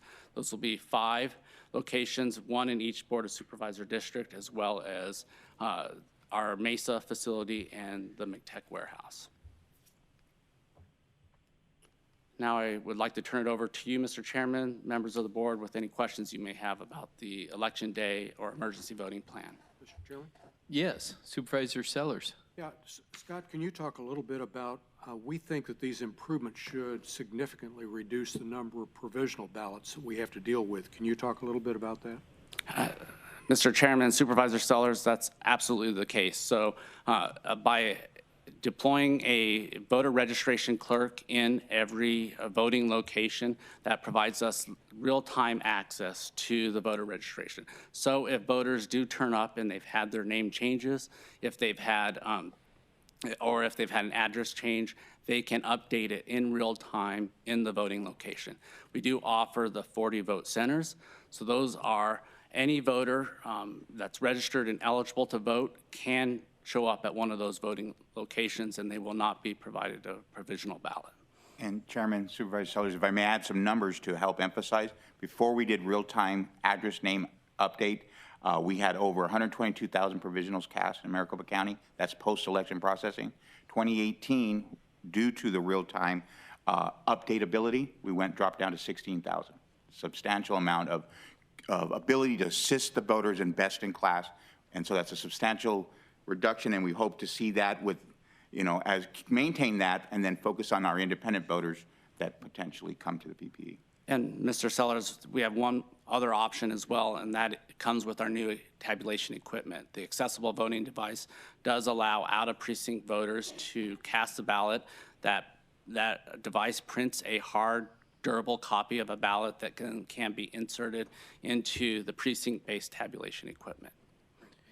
And the other thing I would add to that as well, too, is the way that that this team is trying to bring the numbers of provisional ballots down in the presidential preference race is by getting out and communicating to folks that this is, we're not saying whether it's good or bad or indifferent, but this is Democrat-only presidential preference election. They're the only folks who are entitled to vote. And so if we have an independent or Republican who wants to vote, they will be allowed to vote a provisional ballot. But if people know in advance not to come, then those numbers will come down as well. Other questions from my colleagues, comments? Supervisor Hickman. Just when it comes to fiduciary responsibility to the county taxpayer, the presidential preference election is basically the county pays for it and we expect reimbursement from the state. Is that correct? Mr. Chairman, Supervisor Hickman, that is the case. We are currently projecting the election costs somewhere around $4.4 million, and we will be seeking reimbursement from the state for that cost. And has the state earmarked any of that money yet, or does that come up in this next budget cycle? So, Mr. Chairman, Supervisor Hickman, they have earmarked some money for that, and it's my understanding the Secretary of State is going to be making a supplemental request to earmark additional funds. The current funding is right around $5 million, and just for Maricopa County, we're projecting a cost of 4.4, so that would not be sufficient to cover the full amount. In 2016, Maricopa County was actually awarded they could seek reimbursement for up to $4.9 million. So in that time frame, the actual election did cost about $3 million in 2016. So with more than tripling the polling locations, the number of poll workers are going from about 3 million to 4.3 or $4.4 million. It's not even nearly tripling the cost. So we are being fiduciarily responsible to the taxpayers. And the vast majority of the planning for this, how long ago did it start? Was that way before? We had to get our ducks in order way before Republicans announced they were not participating, way before Libertarians. So, but that still didn't stop the planning process, even as far back as a year ago when this board budgeted for new equipment, brought you on board, brought in polling site training for workers, a lot of these things that we have heard prior to this election. And I still can't get it out of my mind that this presidential preference election is going to be a test for an even larger election, a statewide local election season a couple months later. So I just want everyone to be knowledgeable about that this is going to cost some money. We can't just say, well, half of the voters are not even being asked to participate. The independents So we need to be cognizant of that fact when we talk to the legislature also. There has been some changes, but we still had to be diligent in our pursuit to pull off a great presidential preference election with in mind the primary and the general. So whatever help that we can use towards that, I will be asking for you guys. And also, I don't think any of our board minds talking to people when it comes to reimbursement. Mr. Chairman, Supervisor Hickman, you're exactly right. We did start securing some of these polling locations as far back as in June and July of this past summer. These polling locations, they secure events out sometimes in a year in advance, and for us to be prepared and have them available, we had to start that early on. Okay. Any other questions or comments? Mr. Chairman. Supervisor Gallardo. Thank you, Mr. Chairman. I just want to thank our County Recorder, Adrian Fontes, for his work and leadership in this. This is a partnership from the board and the Recorder's Office, putting politics aside and working together to make sure, as Adrian put it, and as our Supervisor Shukri already puts, this world-class election system, and I think that's what we got. I think some of you are tired of me saying that. I've always said we needed a plan, and I think that's exactly what we got. I don't believe every election, I know for a fact every election is not perfect, and I don't anticipate that we're going to ever have a perfect election. You're just not. There's too many moving parts. You have human errors. You're going to have problems. The job on our side is to make sure we're prepared to deal with those problems when they occur. That's our task. And I think with this plan and the leadership that we have with our two directors and with our county recorder, I believe we are ready for the presidential preference election. I really do. I think we were, even myself, caught flat-footed 4 years ago. I never anticipated the excitement on either side of the aisle. We saw all the presidential candidates come in 3 or 4 days prior to the election. And that was the only thing you saw on the news. And it drove up excitement. You had folks coming out of the woodwork to come out and vote and exercise their right, and that's exactly what they should do. But we just were not prepared. I believe we are prepared. I still think we need to be on our toes because I think there's still going to be excitement. We talk about 18 candidates. I hate to tell you this. I think we're going to have quite a few of those candidates still on the ballot and campaigning in Arizona just right before the election. I think you got some top 4 candidates, in my opinion, top 4 candidates that are running, but you have quite a few of the candidates that are in the race that are self-funding, and they ain't going nowhere. They're going all the way to the convention. And so I think some of these candidates are still going to be there. My biggest concern, and I think it's on everyone's mind, is making sure we relay our message out to the public that that this is Democrats only. I think you're going to have some excited people on both sides of the aisle, independents, Republicans, Green, Libertarians, that they want to participate. But it's important for us, and this isn't our decision, this is a decision the legislature decided that they were going to make these closed primaries, and this is a closed Democratic primary. I wish it was open. I think it should be open, but that's not for me to say, it's for the legislature to say. And nonetheless, I think we got to be on our toes and continue to work together to making sure we have a clear message that all the information you provided today is relayed out to the public. But Mr. Chairman, I think we're ready to go for our primary election, and I think we got a real nice start for the upcoming primary and general in 2020. So I just want to thank you two, thank Mr. Fontes, and of course your leadership, Mr. Chairman, for making this possible today. Thank you very much, Supervisor Gallardo. Supervisor Chukri. Thank you, Mr. Chairman.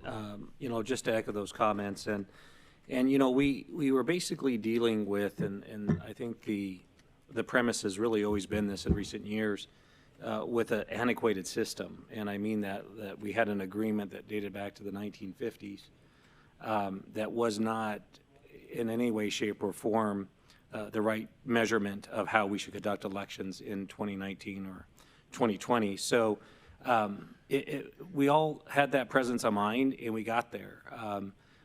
To the Recorder Fontes, Slim, I guess is his new nickname, that we argued, we fought, we were angry with one another.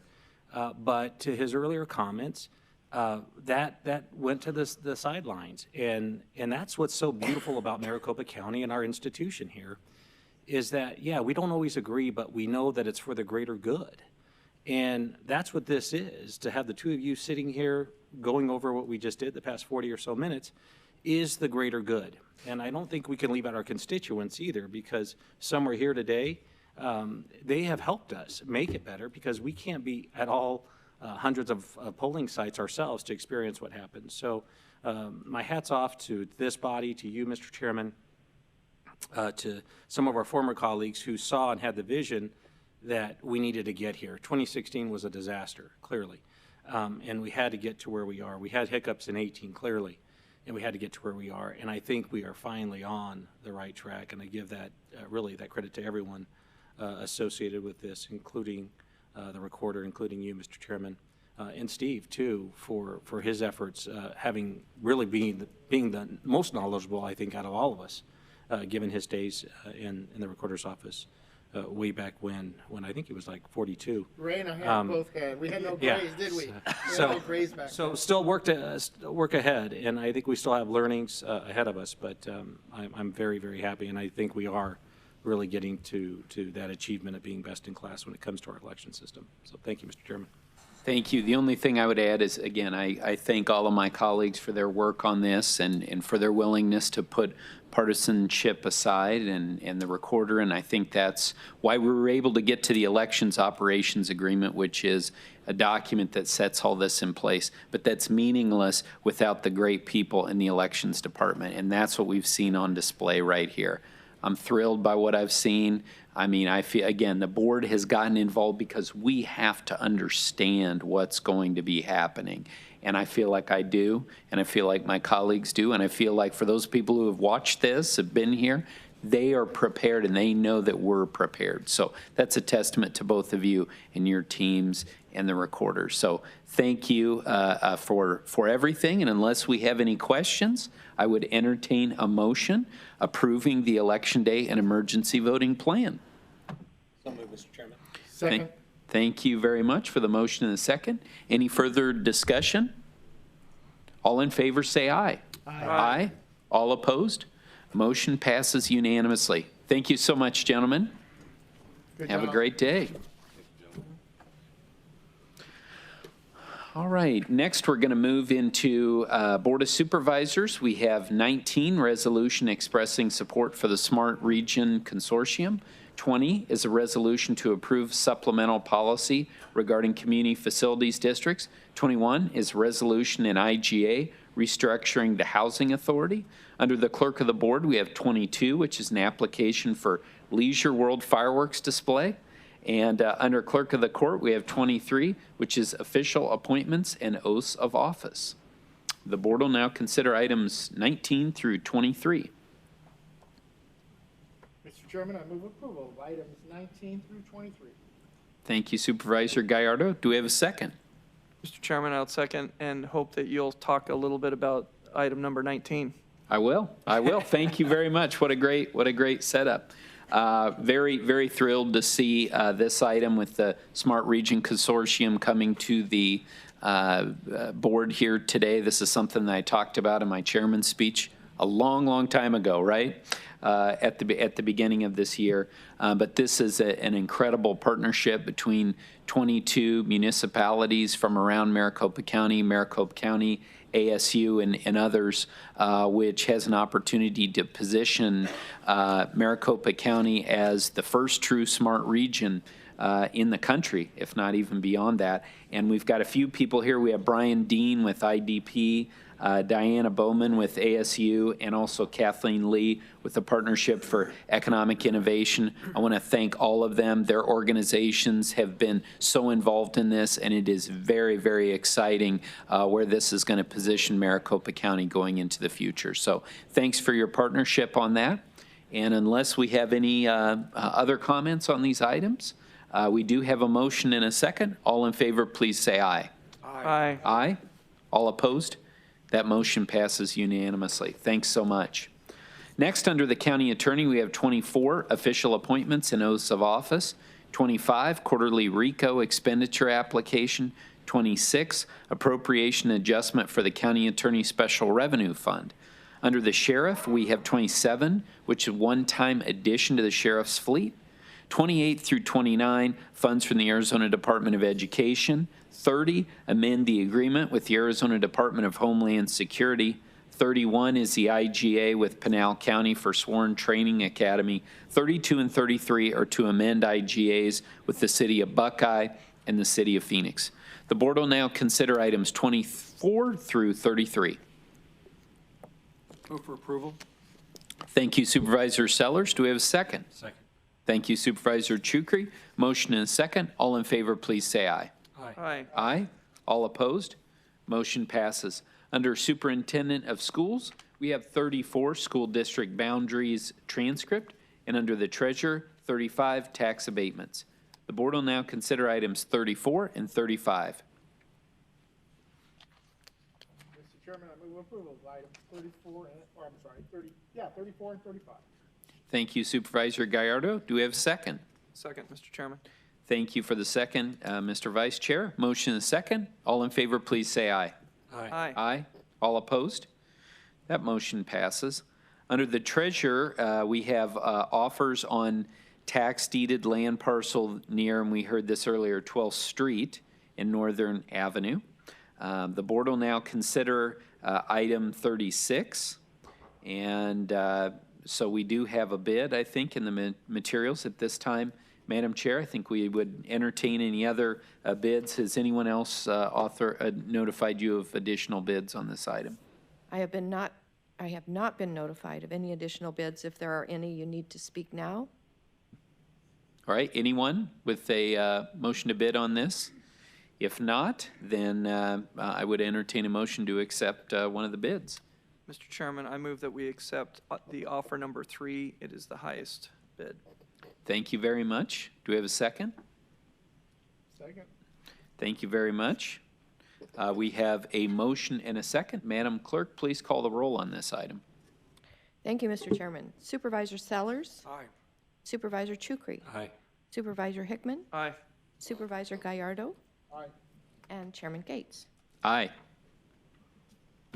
All right, that motion passes unanimously. Thank you very much. Next, under adult probation, we have number 37, adult probation grants. Under juvenile probation, we have 38, which is juvenile probation grants. Under the Superior Court, we have 39, budget adjustment for the intake transfer release facility. 40 is to appoint Superior Court Commissioner as Judge Pro Tem. And 41 are Superior Court administration grants. The board will now consider items 37 through 41. So moved, Mr. Chairman. Thank you, Supervisor Chukri. Do we have a second? Second. Thank you, Supervisor Sellers. Motion and a second. All in favor, please say aye. Aye. Aye. Aye. All opposed? That motion passes. Under air quality, we have 42, which is the MOU with Cisco Corporation. 43 is an MOU with Waste Management Arizona, Inc.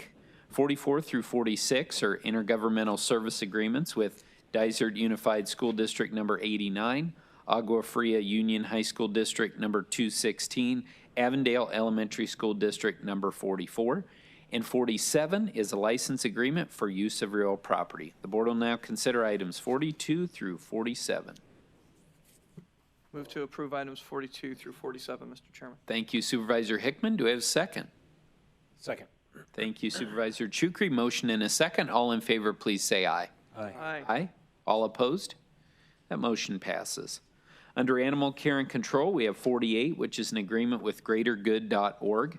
49 is the kennel permit renewal for Judy Burtner Hyde. 50 is New Hope agreement for Pause for the Cause. And 51 through 56, donations. Under the Budget Office, we have 57, Specialized Administrative Support Market Study Budget Adjustment. 58 is a Security Officer Market Study Budget Adjustment. The board will now consider items 48 through 58. Move for approval. Thank you, Supervisor Sellers. Do we have a second? Second. Thank you, Supervisor Chukri. Motion and a second. All in favor, please say aye. Aye. Aye. All opposed? Motion passes unanimously. Under Correctional Health, we have 59, an MOU with Arizona Physicians IPA, Inc., 60, MOU with Arizona Health Complete Care Plan, 61, amend the IGA with Access, 52, grant funds from Gilead Sciences, Inc., under Emergency Management, 63 and 64, amend agreements with the Arizona Department of Homeland Security. Under Environmental Services, we have 65, which is our Board of Health fee waiver reimbursement. The board will now consider items 59 through 65. So moved, Mr. Chairman. Thank you, Supervisor Chukri. Do we have a second? Second. Thank you, Supervisor Gallardo. Motion and a second. All in favor, please say aye. Aye. Aye. Aye. All opposed? That motion passes unanimously. Under Finance, we have 66, funds, transfers, and warrants. 67 is to amend and restate the IGA with the Industrial Development Authority. Under Human Resources, 68 is market ranges. And under Human Services, we have 69, which is the IGA with Maricopa County Community College District. 70 is a license agreement for use of real property with the Arizona Department of Economic Security. 51 is an agreement with Special Olympics Arizona. 52 is an agreement with Newtown Community Development Corporation and the City of Tempe. The board will now consider items 66 through 72. Mr. Chairman, Yes. I move for approval, but I'd like to make a couple of comments after the second. All right. Thank you for the motion. Do we have a second? Second, Mr. Chairman. Thank you very much. Supervisor Sellers. Yeah, I just want to thank Shelley Starbuck for all of her great work on the Industrial Development Authority and her willingness, even though she's preparing to retire from the county, to continue to serve in that role. And also the agreement that we have regarding low-income housing in Tempe. Again, I can't thank Bruce Liggett enough for all the work he's done with Tempe to make these things happen. So some really great service for Maricopa County from these two people. Well said. Thank you very much, Supervisor Sellers. And I apologize if I misspoke earlier. This is item 66 through 72. We have a motion and a second. Any further comments? Good news, we worked with Jam Plank and canceled the retirement for Shelby. Excellent. That is great She'll be news. with us longer. Excellent. There is no such thing as retirement. Not in Maricopa County. All right, so we have a motion and a second. All in favor, please say aye. Aye. All opposed? Motion passes unanimously. We'll continue under Human Services, 73 through 78, amending IGAs in agreement with the Arizona Department of Economic Security, City of Scottsdale, City of Avondale, City of Tempe, Town of Youngtown, and Wildfire. 79, grant funds from the U.S. Department of Housing and Urban Development, Office of Lead Hazard Control and Healthy Homes. 80, funds from the Arizona Department of Education. The board will now consider items 73 through 80. So moved, Mr. Chairman. Thank you, Supervisor Chukri. Do we have a second?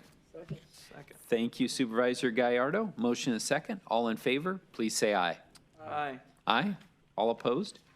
That motion passes unanimously. Under Parks and Recreation, we have termination of commercial management concession agreements with Jacobs Well, Inc., Gordo's Chucarias, and Commercial Divers International, Inc., Planning and Development, 84 IGA among Maricopa County, City of Chandler, and Chandler Unified School District number 80. The board will now consider items 80 through 84. Mr. Chairman, I'd like to move for approval again with a comment after the second. Thank you. Do we have a second? I will give a second, and it's chucheria. Chucharias. Muy bien. All right. Thank you. Right, Steve? You bet. Thank you very much. Thank you for the clarification. Supervisor Sellers. Yeah, I just want to acknowledge Jen Perkowski for the work that she's done on number 84.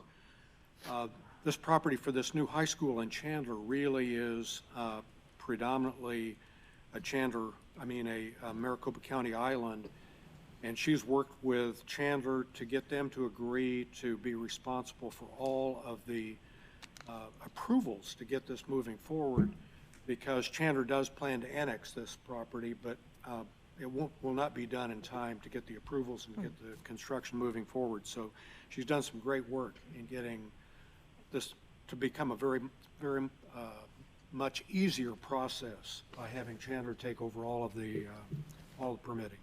Excellent. Thank you, Jen, for your work on that. Any other comments? We have a motion and a second. All in favor, please say aye. Aye. All opposed?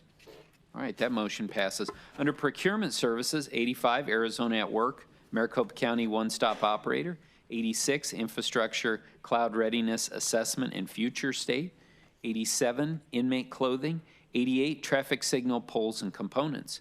Under Public Health, we have 89, Purchase Order for Arizona Health Zone Supplemental Nutrition Assistance Program. 90, Purchase Order for IGA and Arizona Department of Health Services. 91, IGA with Arizona Board of Pharmacy. 92, Agreement with United States University. 93, amend HS Medical Billing Services. The board will now consider items 85 through 93. Move to approve items 85 through 93. Thank you, Supervisor Hickman. Do we have a second? Second.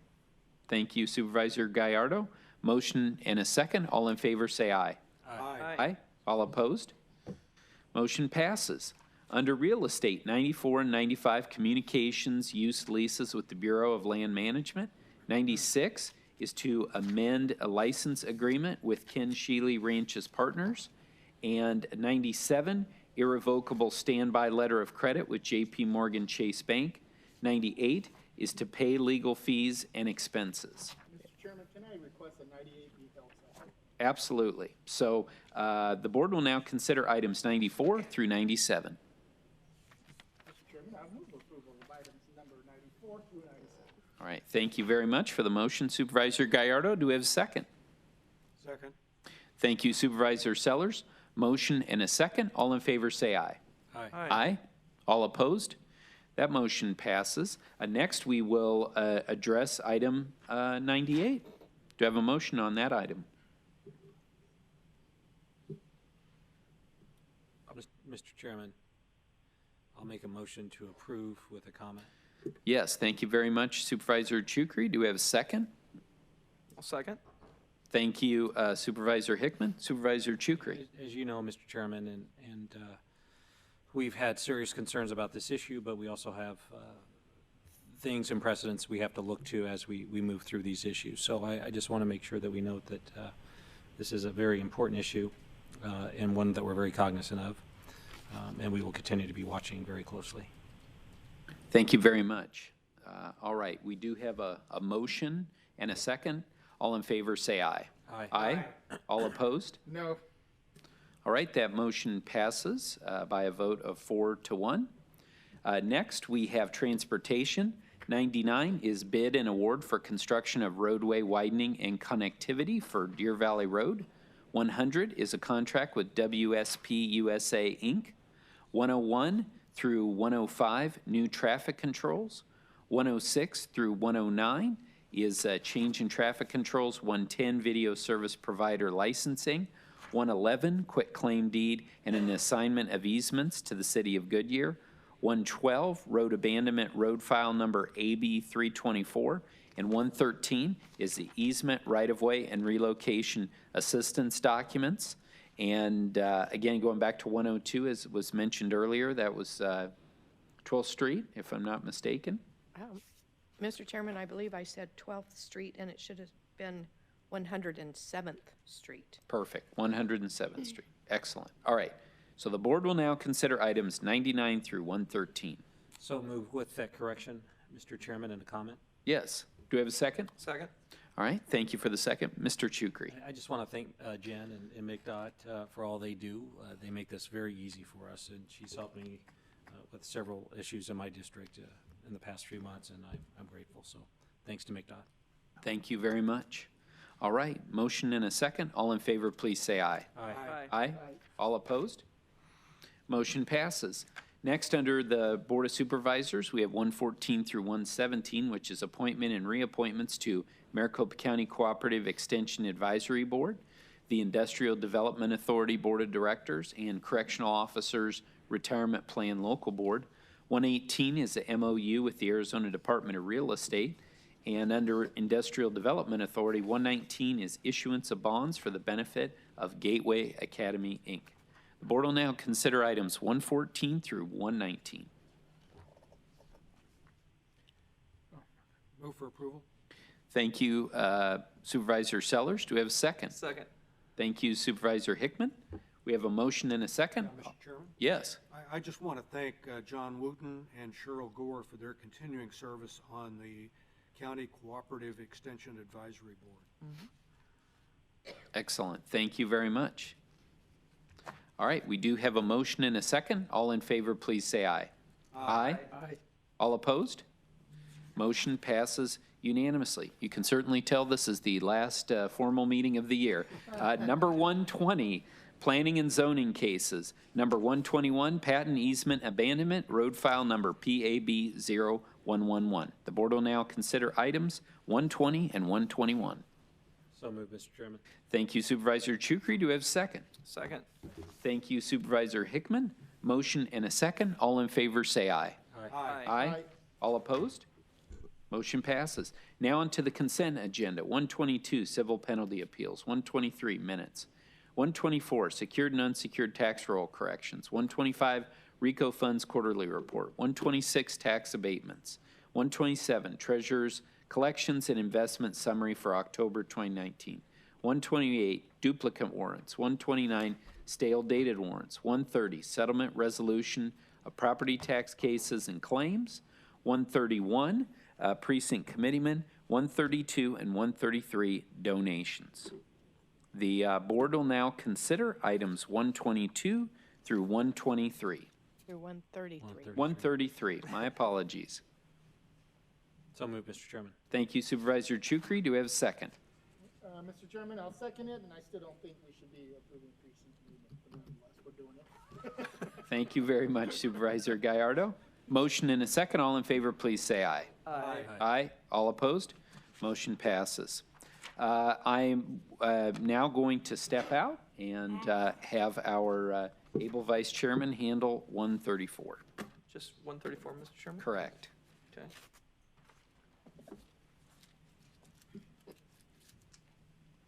Actually, I think it's 135, isn't it? No, it's 134. 134. Okay, That's where, the canvas of elections. okay. Item number 134 is the canvas of elections. Do I hear a motion? So moved. I have a motion. Do I have a second? Second. A motion and a second. All in favor, say aye. Aye. Aye. Any opposed? Hearing none, motion carries. We should explain our vote, just leave them out there. Very well done, Mr. Hickman. Very well Thank done. you. But I've got a note on 135, so I've, All right. Thank you very much, Okay. Mr. Vice Chairman. We now have item 135, cancellation of election and appointments to the Board of Directors for Electrical District Number 7. Do we have a motion? so moved, Mr. Chairman. Thank you, Supervisor Hickman. Do we have a second? Second. Thank you, Supervisor Sellers. Motion and a second. All in favor, please say aye. Aye. Aye. All opposed? Motion passes. Next, under the Board of Supervisors, we have A2, which is a statement of consent regarding refugee resettlement. A3 is the assessor operating budget adjustment. A4 is the CAMA software solution project change request. The board will now consider addendum items A2 through A4. A2. Okay. And, This is like okay. All right.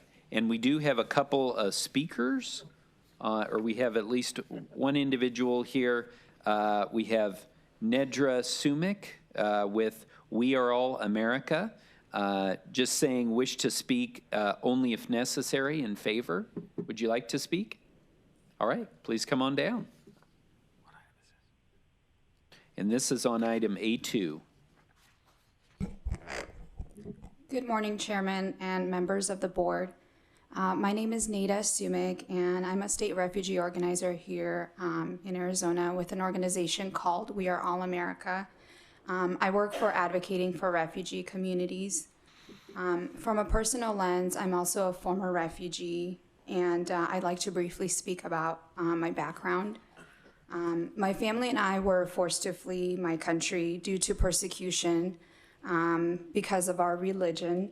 After going through a long journey, we were the lucky 1% to have the opportunity to resettle to a third country, such as the United States. We were resettled to Maricopa County in the city of Phoenix. And within a few weeks, my parents got jobs and began, we began the integration process. Growing up, my parents always emphasized the importance of education. And so I went on to receive my bachelor's and my master's degree at Arizona State University. I became a homeowner in Maricopa County before the age of 25.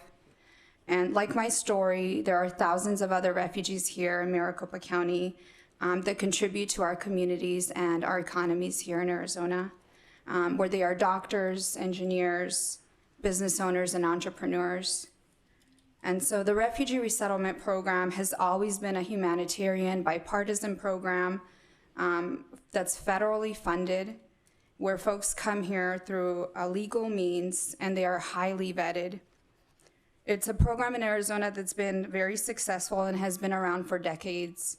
And so I urge you to follow the governor's footsteps and do the right thing by consenting to continue this program here in Maricopa County. Thank you.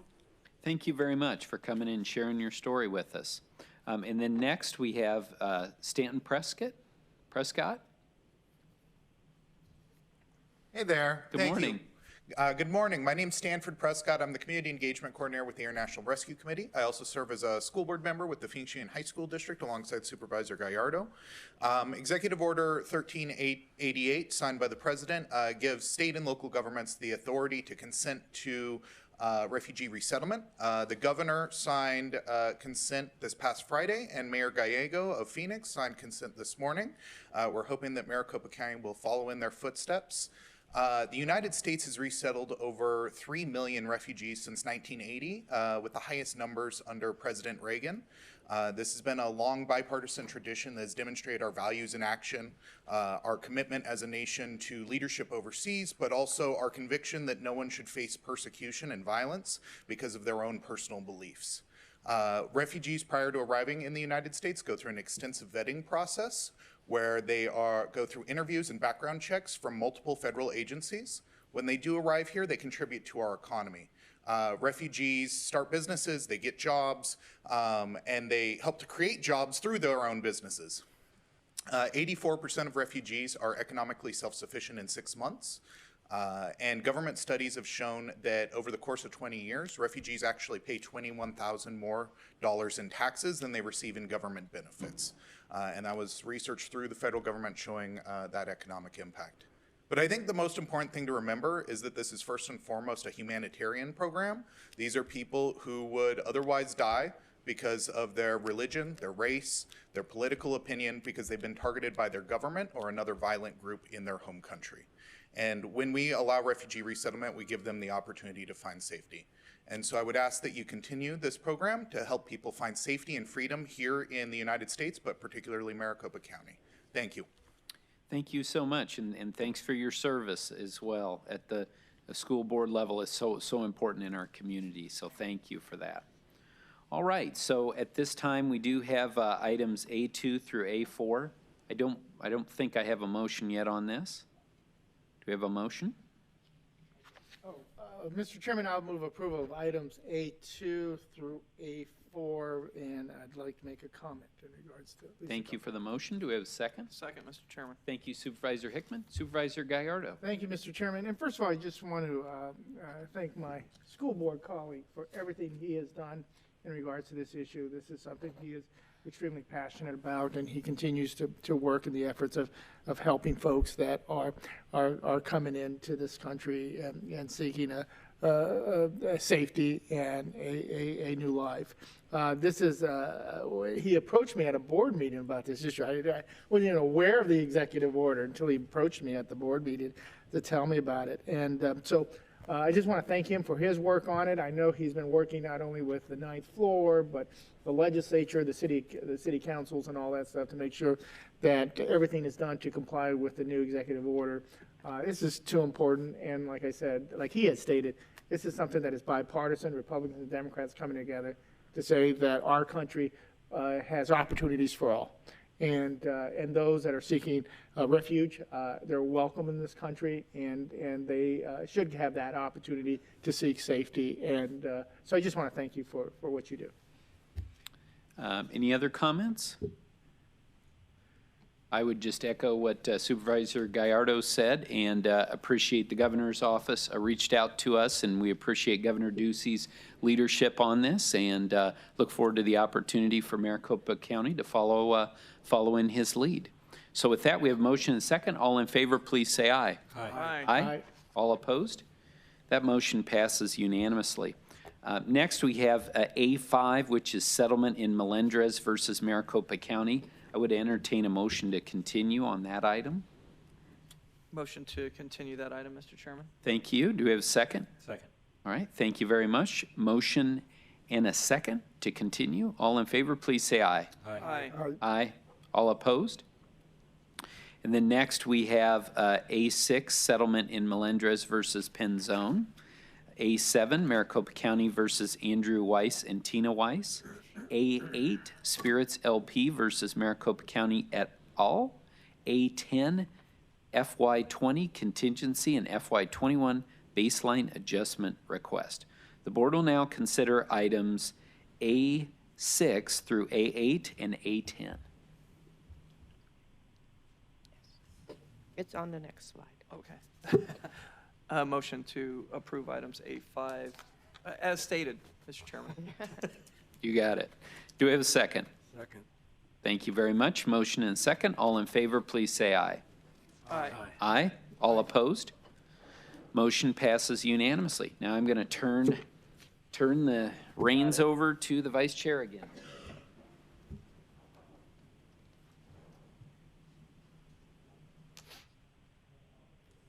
Okay, now we're on item A9, under the County Attorney's Office, Property Tax Appeals, Transwestern Pipeline Company LLC, and CenturyLink Corporation.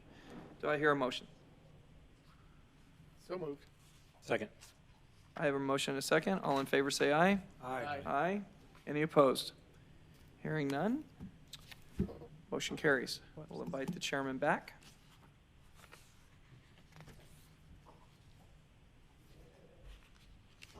Thank you very much, Mr. Hickman. All right, we now have, under the sheriff, A11, budget adjustment for the intake transfer release facility. And under government relations, we have A12, which is to amend the government relations 2020 legislative package. The board will now consider addendum items A11 and A12. Mr. Chairman, I move approval of items A11 and A12, and just thank our government relations team for the work that they're looking forward to coming in the next month or so, and just wish them the best. Agreed. Do we have a second? Second, Mr. Chairman. Thank you. Motion is second. All in favor, please say aye. Aye. Aye. All opposed? All right. That motion passes unanimously. F1 minutes. F2, bid and award for, I'll let you pronounce that one, Mr. Hickman. That's in your area. Harquahala, sir. Thank you. FRS, Erosion Hazard Reduction Project. We're a team up here.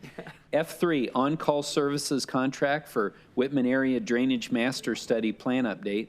F4, change order and on-call contract for Vineyard Road FRS Rehabilitation Project. F5, change order to contract for Buckeye FRS Rehabilitation Project. F6, repairs and improvements to the channels of Sun City and Sun City West. F7, easement right-of-way and relocation assistance documents. And of course, as I'm reading all this, we've recessed as the Board of Supervisors and convened as the Flood Control District Board of Directors. Board will now consider items F1 through F7. Move for approval. Second. Thank you. All in favor say aye. Aye. Aye. All opposed? Motion passes unanimously. Now we're going to adjourn as the Flood Control District Board of Directors and convene as the Library District Board of Directors. L1 donations, L2 minutes. Board will now consider items L1 and L2. Move to approve items L1 and L2, Mr. Chairman. Thank you very much. Do we have a second? Second. Thank you. Motion and a second. All in favor, please say aye. Aye. Aye. All opposed? Motion passes.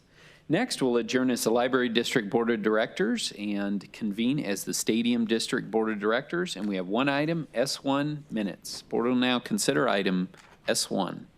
Mr. Chairman, I move approval of item S1. Thank you, Supervisor Gallardo. Do we have a second? Second. Thank you very much, Supervisor Sellers. Motion is second. All in favor, say aye. Aye. Aye. All opposed? Motion passes. Now we're going to adjourn as the Stadium District Board of Directors and convene as the Housing Authority of Maricopa County. So we have H1, which is Heritage at Surprise, Parkview Estates Scattered Site Sales.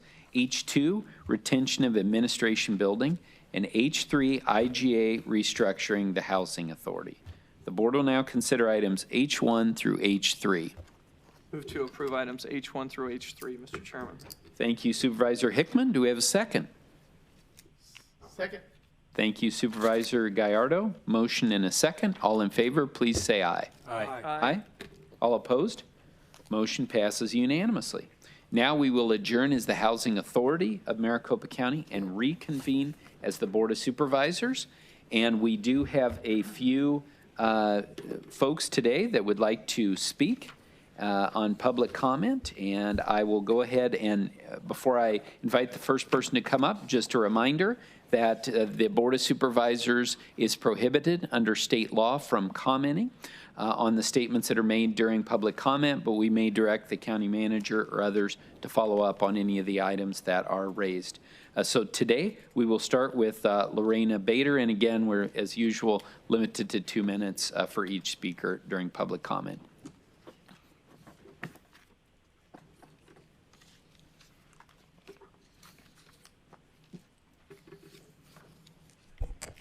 Good morning, ladies and gentlemen. Good morning. In education, we call what you see with Jose Santiago in the beginning of these meetings a dog and pony show.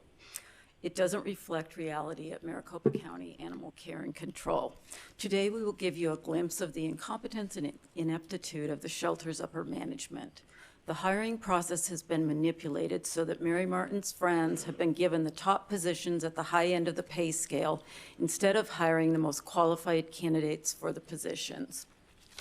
The results are lacking accountability for the hours managers show up or for their job performance, rarely working weekends or helping when the shelter is short-staffed, using time at the shelter to work on personal business, rarely walking into the kennel buildings other than for a photo shoot, not being prepared for big adoption events, doing little to help, and typically not even attending, punitive disciplinary practices, a frontline turnover rate over 50%, dogs sitting in their kennels for days, sometimes weeks without getting out to exercise, a shelter that runs out of food and enrichment items, backstabbing, sabotage, fighting, and unprofessional behavior amongst themselves.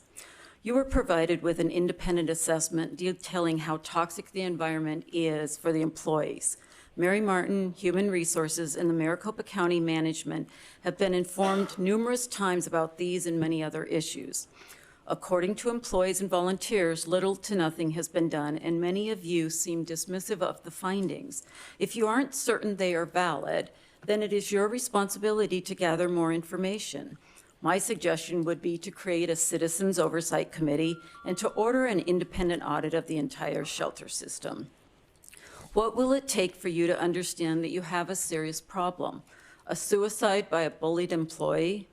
A fatal mauling by a dangerous dog? A newspaper reporter who exposes the truth? A class action lawsuit filed against Maricopa County? I predict that this house of cards is going to fall. It is up to you to determine if you will go down with it. Thank you. Thank you very much for your time. Next, we have Andrea Alden.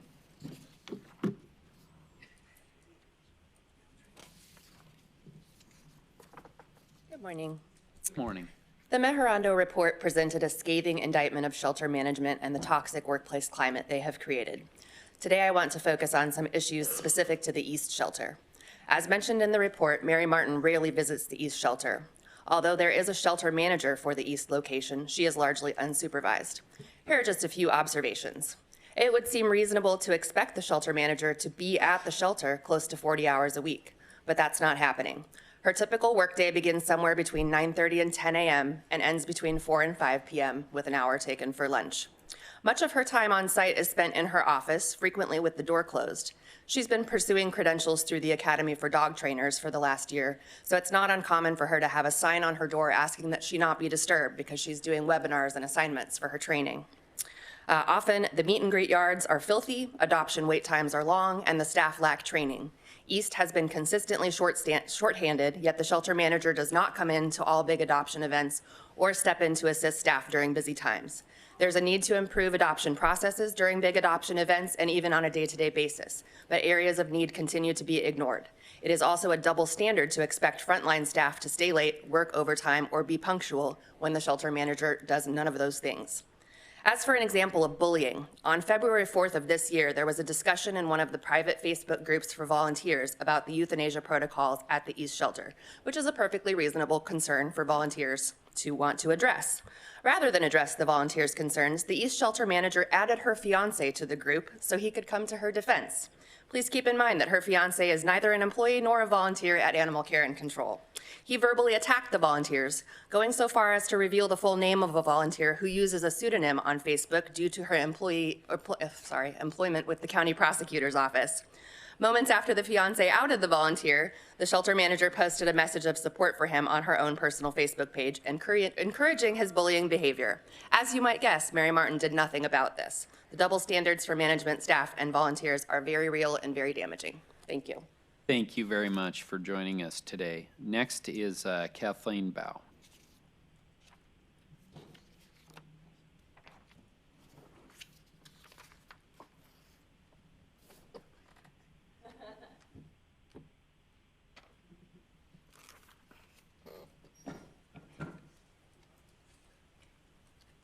Good morning. Good morning. I'm continuing to report the incompetency and laziness of upper management at MCAC from my work there while I observed it daily. The shelter manager, being paid $84,000 a year, is knowledgeable on computer work, but was asked months ago to redo the kennel cards. Instead, he hides in his office and verbally harasses the workers. He is never seen out helping or working with the animals unless he's forced to. To my horror, I watched him come into an office to request help to unload a shipment from a female employee who could hardly walk due to extreme back nerve pain. The animal behavior person, making $88,000 a year, should be helping to provide accurate information on kennel cards, help with adoptions, mentoring volunteers, and staff to handling challenging dogs and assuring that her team has the resources to do their job. A couple of weeks ago, they were down to milk bones and peanut butter until Lorena and the 501c3 Four Paws stepped in to provide a huge amount of enrichment supplies. Her job description requires good communication skills and doesn't include yelling, harassing, throwing things, or making people cry from humiliation. The PIO sits in his office scrolling through Facebook unless he's being filmed. If he takes an animal to an event, he makes sure someone else cleans and grooms it. He spends his time gossiping, creating drama, and giving details of his love life. You told him you have his back. You should have the backs of the people who work at the shelter and actually care about the animals.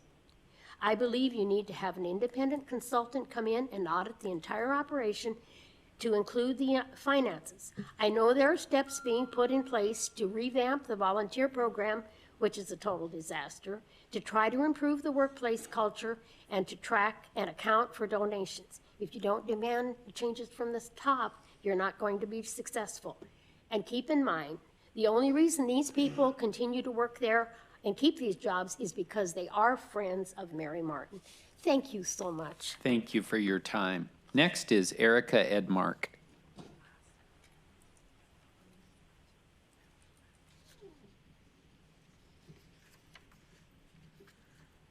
Good morning. Good morning.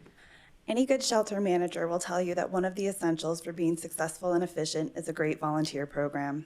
To quote an employee at Pima, The end goal is saving lives, and the only way to do that is to work collaboratively with staff, volunteers, and community stakeholders. Compared to progressive shelters like PAC, the MCACC volunteer program is not up to the standards that it should or could be. Some information on the current volunteer program.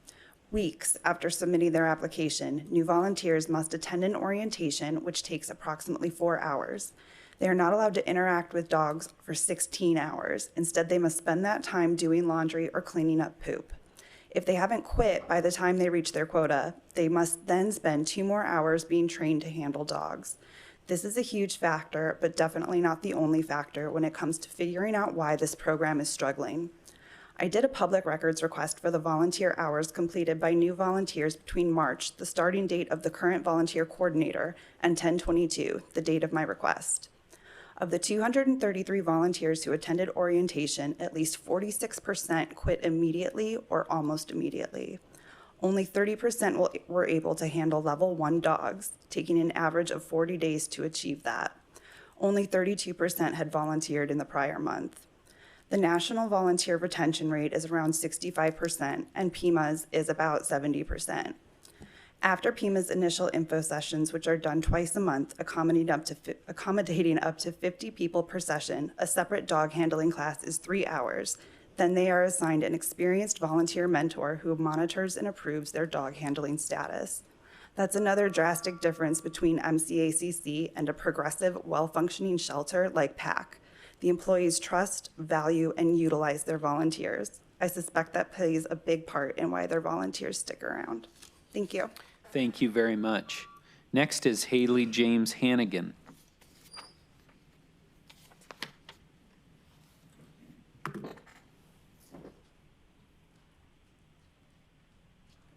Good morning.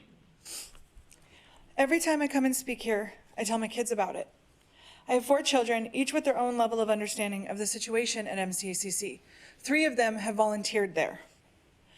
I show them the video of the speeches, and my youngest child, who's 7, after watching my speech to you, she usually asks, "Mama, why are you so angry?" How do I explain this to a child? How do I get her to understand all of the complicated details behind my anger? I have been at a loss for weeks about just what to say to her. I don't know. Life's unfair? That's just a blanket statement that could be easily applied, but it doesn't do this fight justice. I don't know how to explain that the elected officials sworn to speak for their citizens ignore them instead. So I choose to tell my daughter that when she sees an injustice or a situation that cries out for help, that she has the power to set her feet and push for change, to stick up for the bullied, to be a voice for the voiceless. Every time I talk with my children about what's happening, I am reminded of the Lorax and my favorite quote from Dr. Seuss. Unless someone like you cares a whole awful lot, nothing is going to get better. It's not. I wonder how you explain your choices to your children and grandchildren.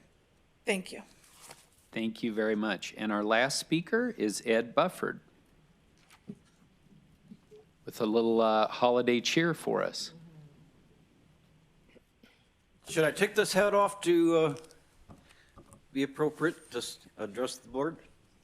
Feel free to leave it on. Thank you very much. Thank you very much. Well, Merry Christmas. It's 2 weeks away, but next time I see you, it'll be 2020. I've learned you can't say a whole lot in 2 minutes, but I don't really have a whole lot to say at this particular meeting. 4 meetings ago, I did go from here to 301.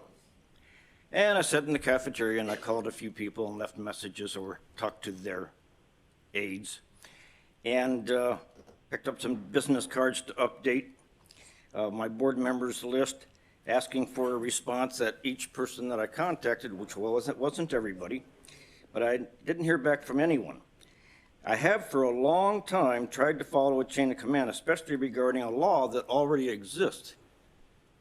Because we have a law that already exists. Now, I'm sure that you are also frustrated when a law is passed umpteen years ago and everybody says it's unenforceable.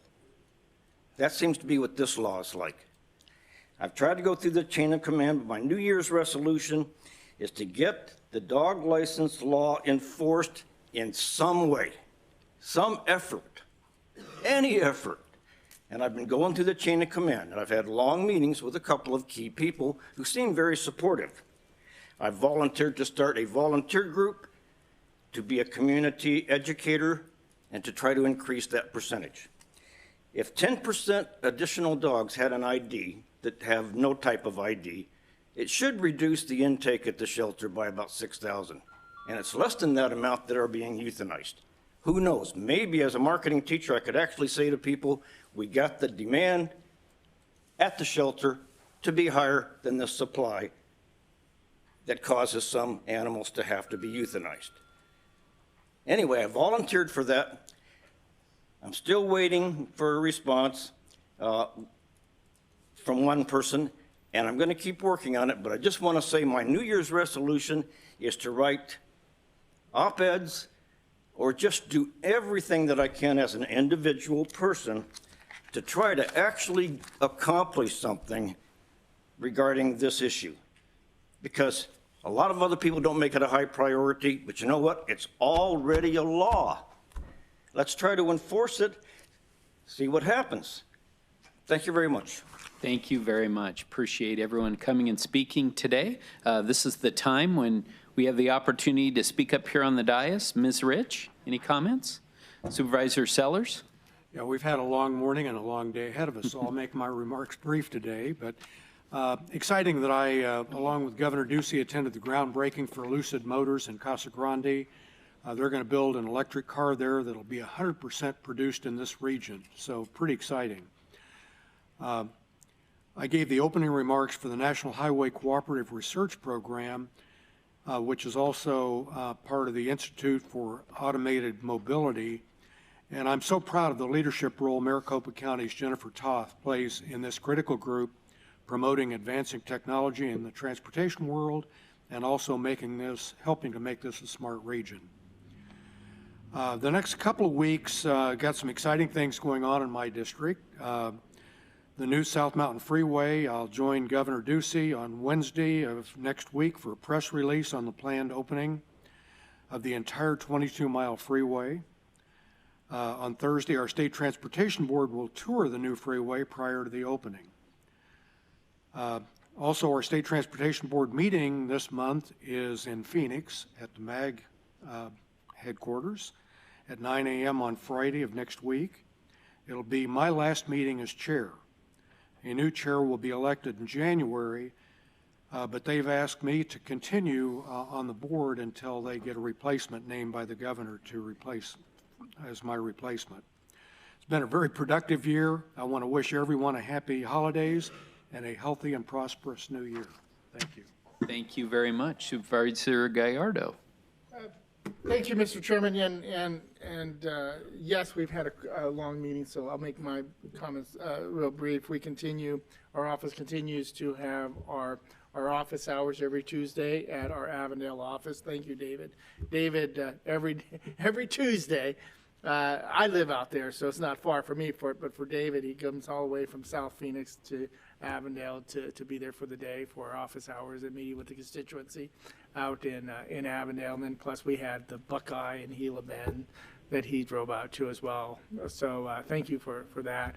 And just want to wish everyone a happy holidays. It's Christmas time, and I'm looking forward to it. It's the one time a year the whole family really does get together. And relatives from out of town come in, and so it's always exciting. So just happy holidays, and I think we'll all be back in an hour or two. Thank you. Supervisor Chukri. Mr. Chairman, the last meeting's never the easiest one for the chair, and this is your first time being chairman of the board, and I think you've done a marvelous job navigating what comes your way, which there's been a few items this year. So I take my hat off to you and your team. I think both Zach and Laura have served you very, very well, and I applaud them too. Laura having a baby as well during this whole process. So it's been a complicated year, but a very prosperous and a good year. But I do want to tell you that I think you've excelled as being our chair, and you being chairman, I think has the opportunity to really understand what this board is all about, and you don't get there until you have to sit in where you're sitting. So thank you for that. Thank you for your leadership. I'm still impressed that you memorized or didn't have to have a teleprompter like I did for your chairman's address. But you know, we don't all go to Harvard, I guess, too, right? Is that it? So kudos to you. Thank you for a good year. Happy holidays to everyone. I appreciate those individuals that just shared their thoughts with us and for being here for 2.5 hours. I think that shows just how special Maricopa County is when it comes to our constituents and those people who want to make us all better. Well, thank you very much for those kind comments. I had a very tough act to follow as chair, and I was sitting there taking notes. So hopefully I got a couple things right during this year. Supervisor Hickman. I'm going to echo Steve's comments also, and I was very privileged to be your vice chair this year. I thought there was a lot of issues. We're still dealing with them. Strange types of issues and losses of leadership and in different roles. And I thought you navigated it with your staff as well, but you navigated them extremely professional, and it's very nice to serve on a board with all of you guys, but especially under Steve's chairmanship, your chairmanship.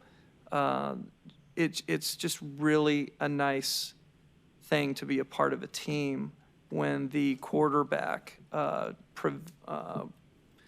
provides professionalism, and it shows to the voter, it shows to the community just what we are up here. So I appreciate that very much and look forward to going further.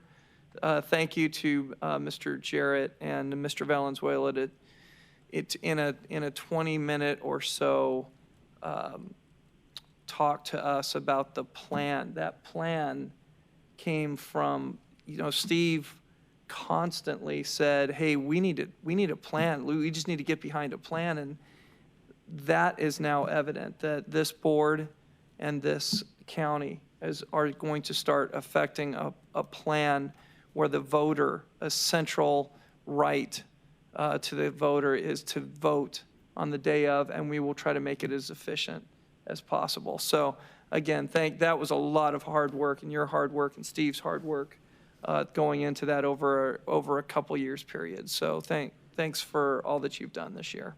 Well, thanks so much for those kind comments, and Clint, you've been a great vice chair, and I haven't had the opportunity to see you in action personally, being the chair, so I'm very excited about that opportunity in the future. But I just, want to thank my colleagues here for the last year serving as chair. There's no doubt in my mind that this is the finest body, public body to serve on in the state of Arizona. I've been asked a lot about what it's been like over this year as we've had some interesting challenges, and I've said we've been able to do it because of this board. This board sticks together, and this board, every single one of the people up on this dais ran for office for the right reasons, and every day they're trying to do the right thing, and I'm just so proud to be a part of this board. And to Zach and Laura and my office have just worked innumerable hours today. I'm so grateful for their support, and everyone in Maricopa County. Of course, we celebrated the years of service of so many people today, and it's an incredible team we have here in Maricopa County. Again, being the 4th largest county in the country, 3rd fastest growing for the last 3 years, and yet, the fastest growing for the last 3 years, and we have not missed a beat, and that's because of the incredible people who work for Maricopa County. So it's been my honor in the past year to be the chair of the Board of Supervisors, and I wish everyone a Merry Christmas and a Happy Hanukkah, and I hope everyone has a wonderful holiday season. And with that, this meeting is adjourned.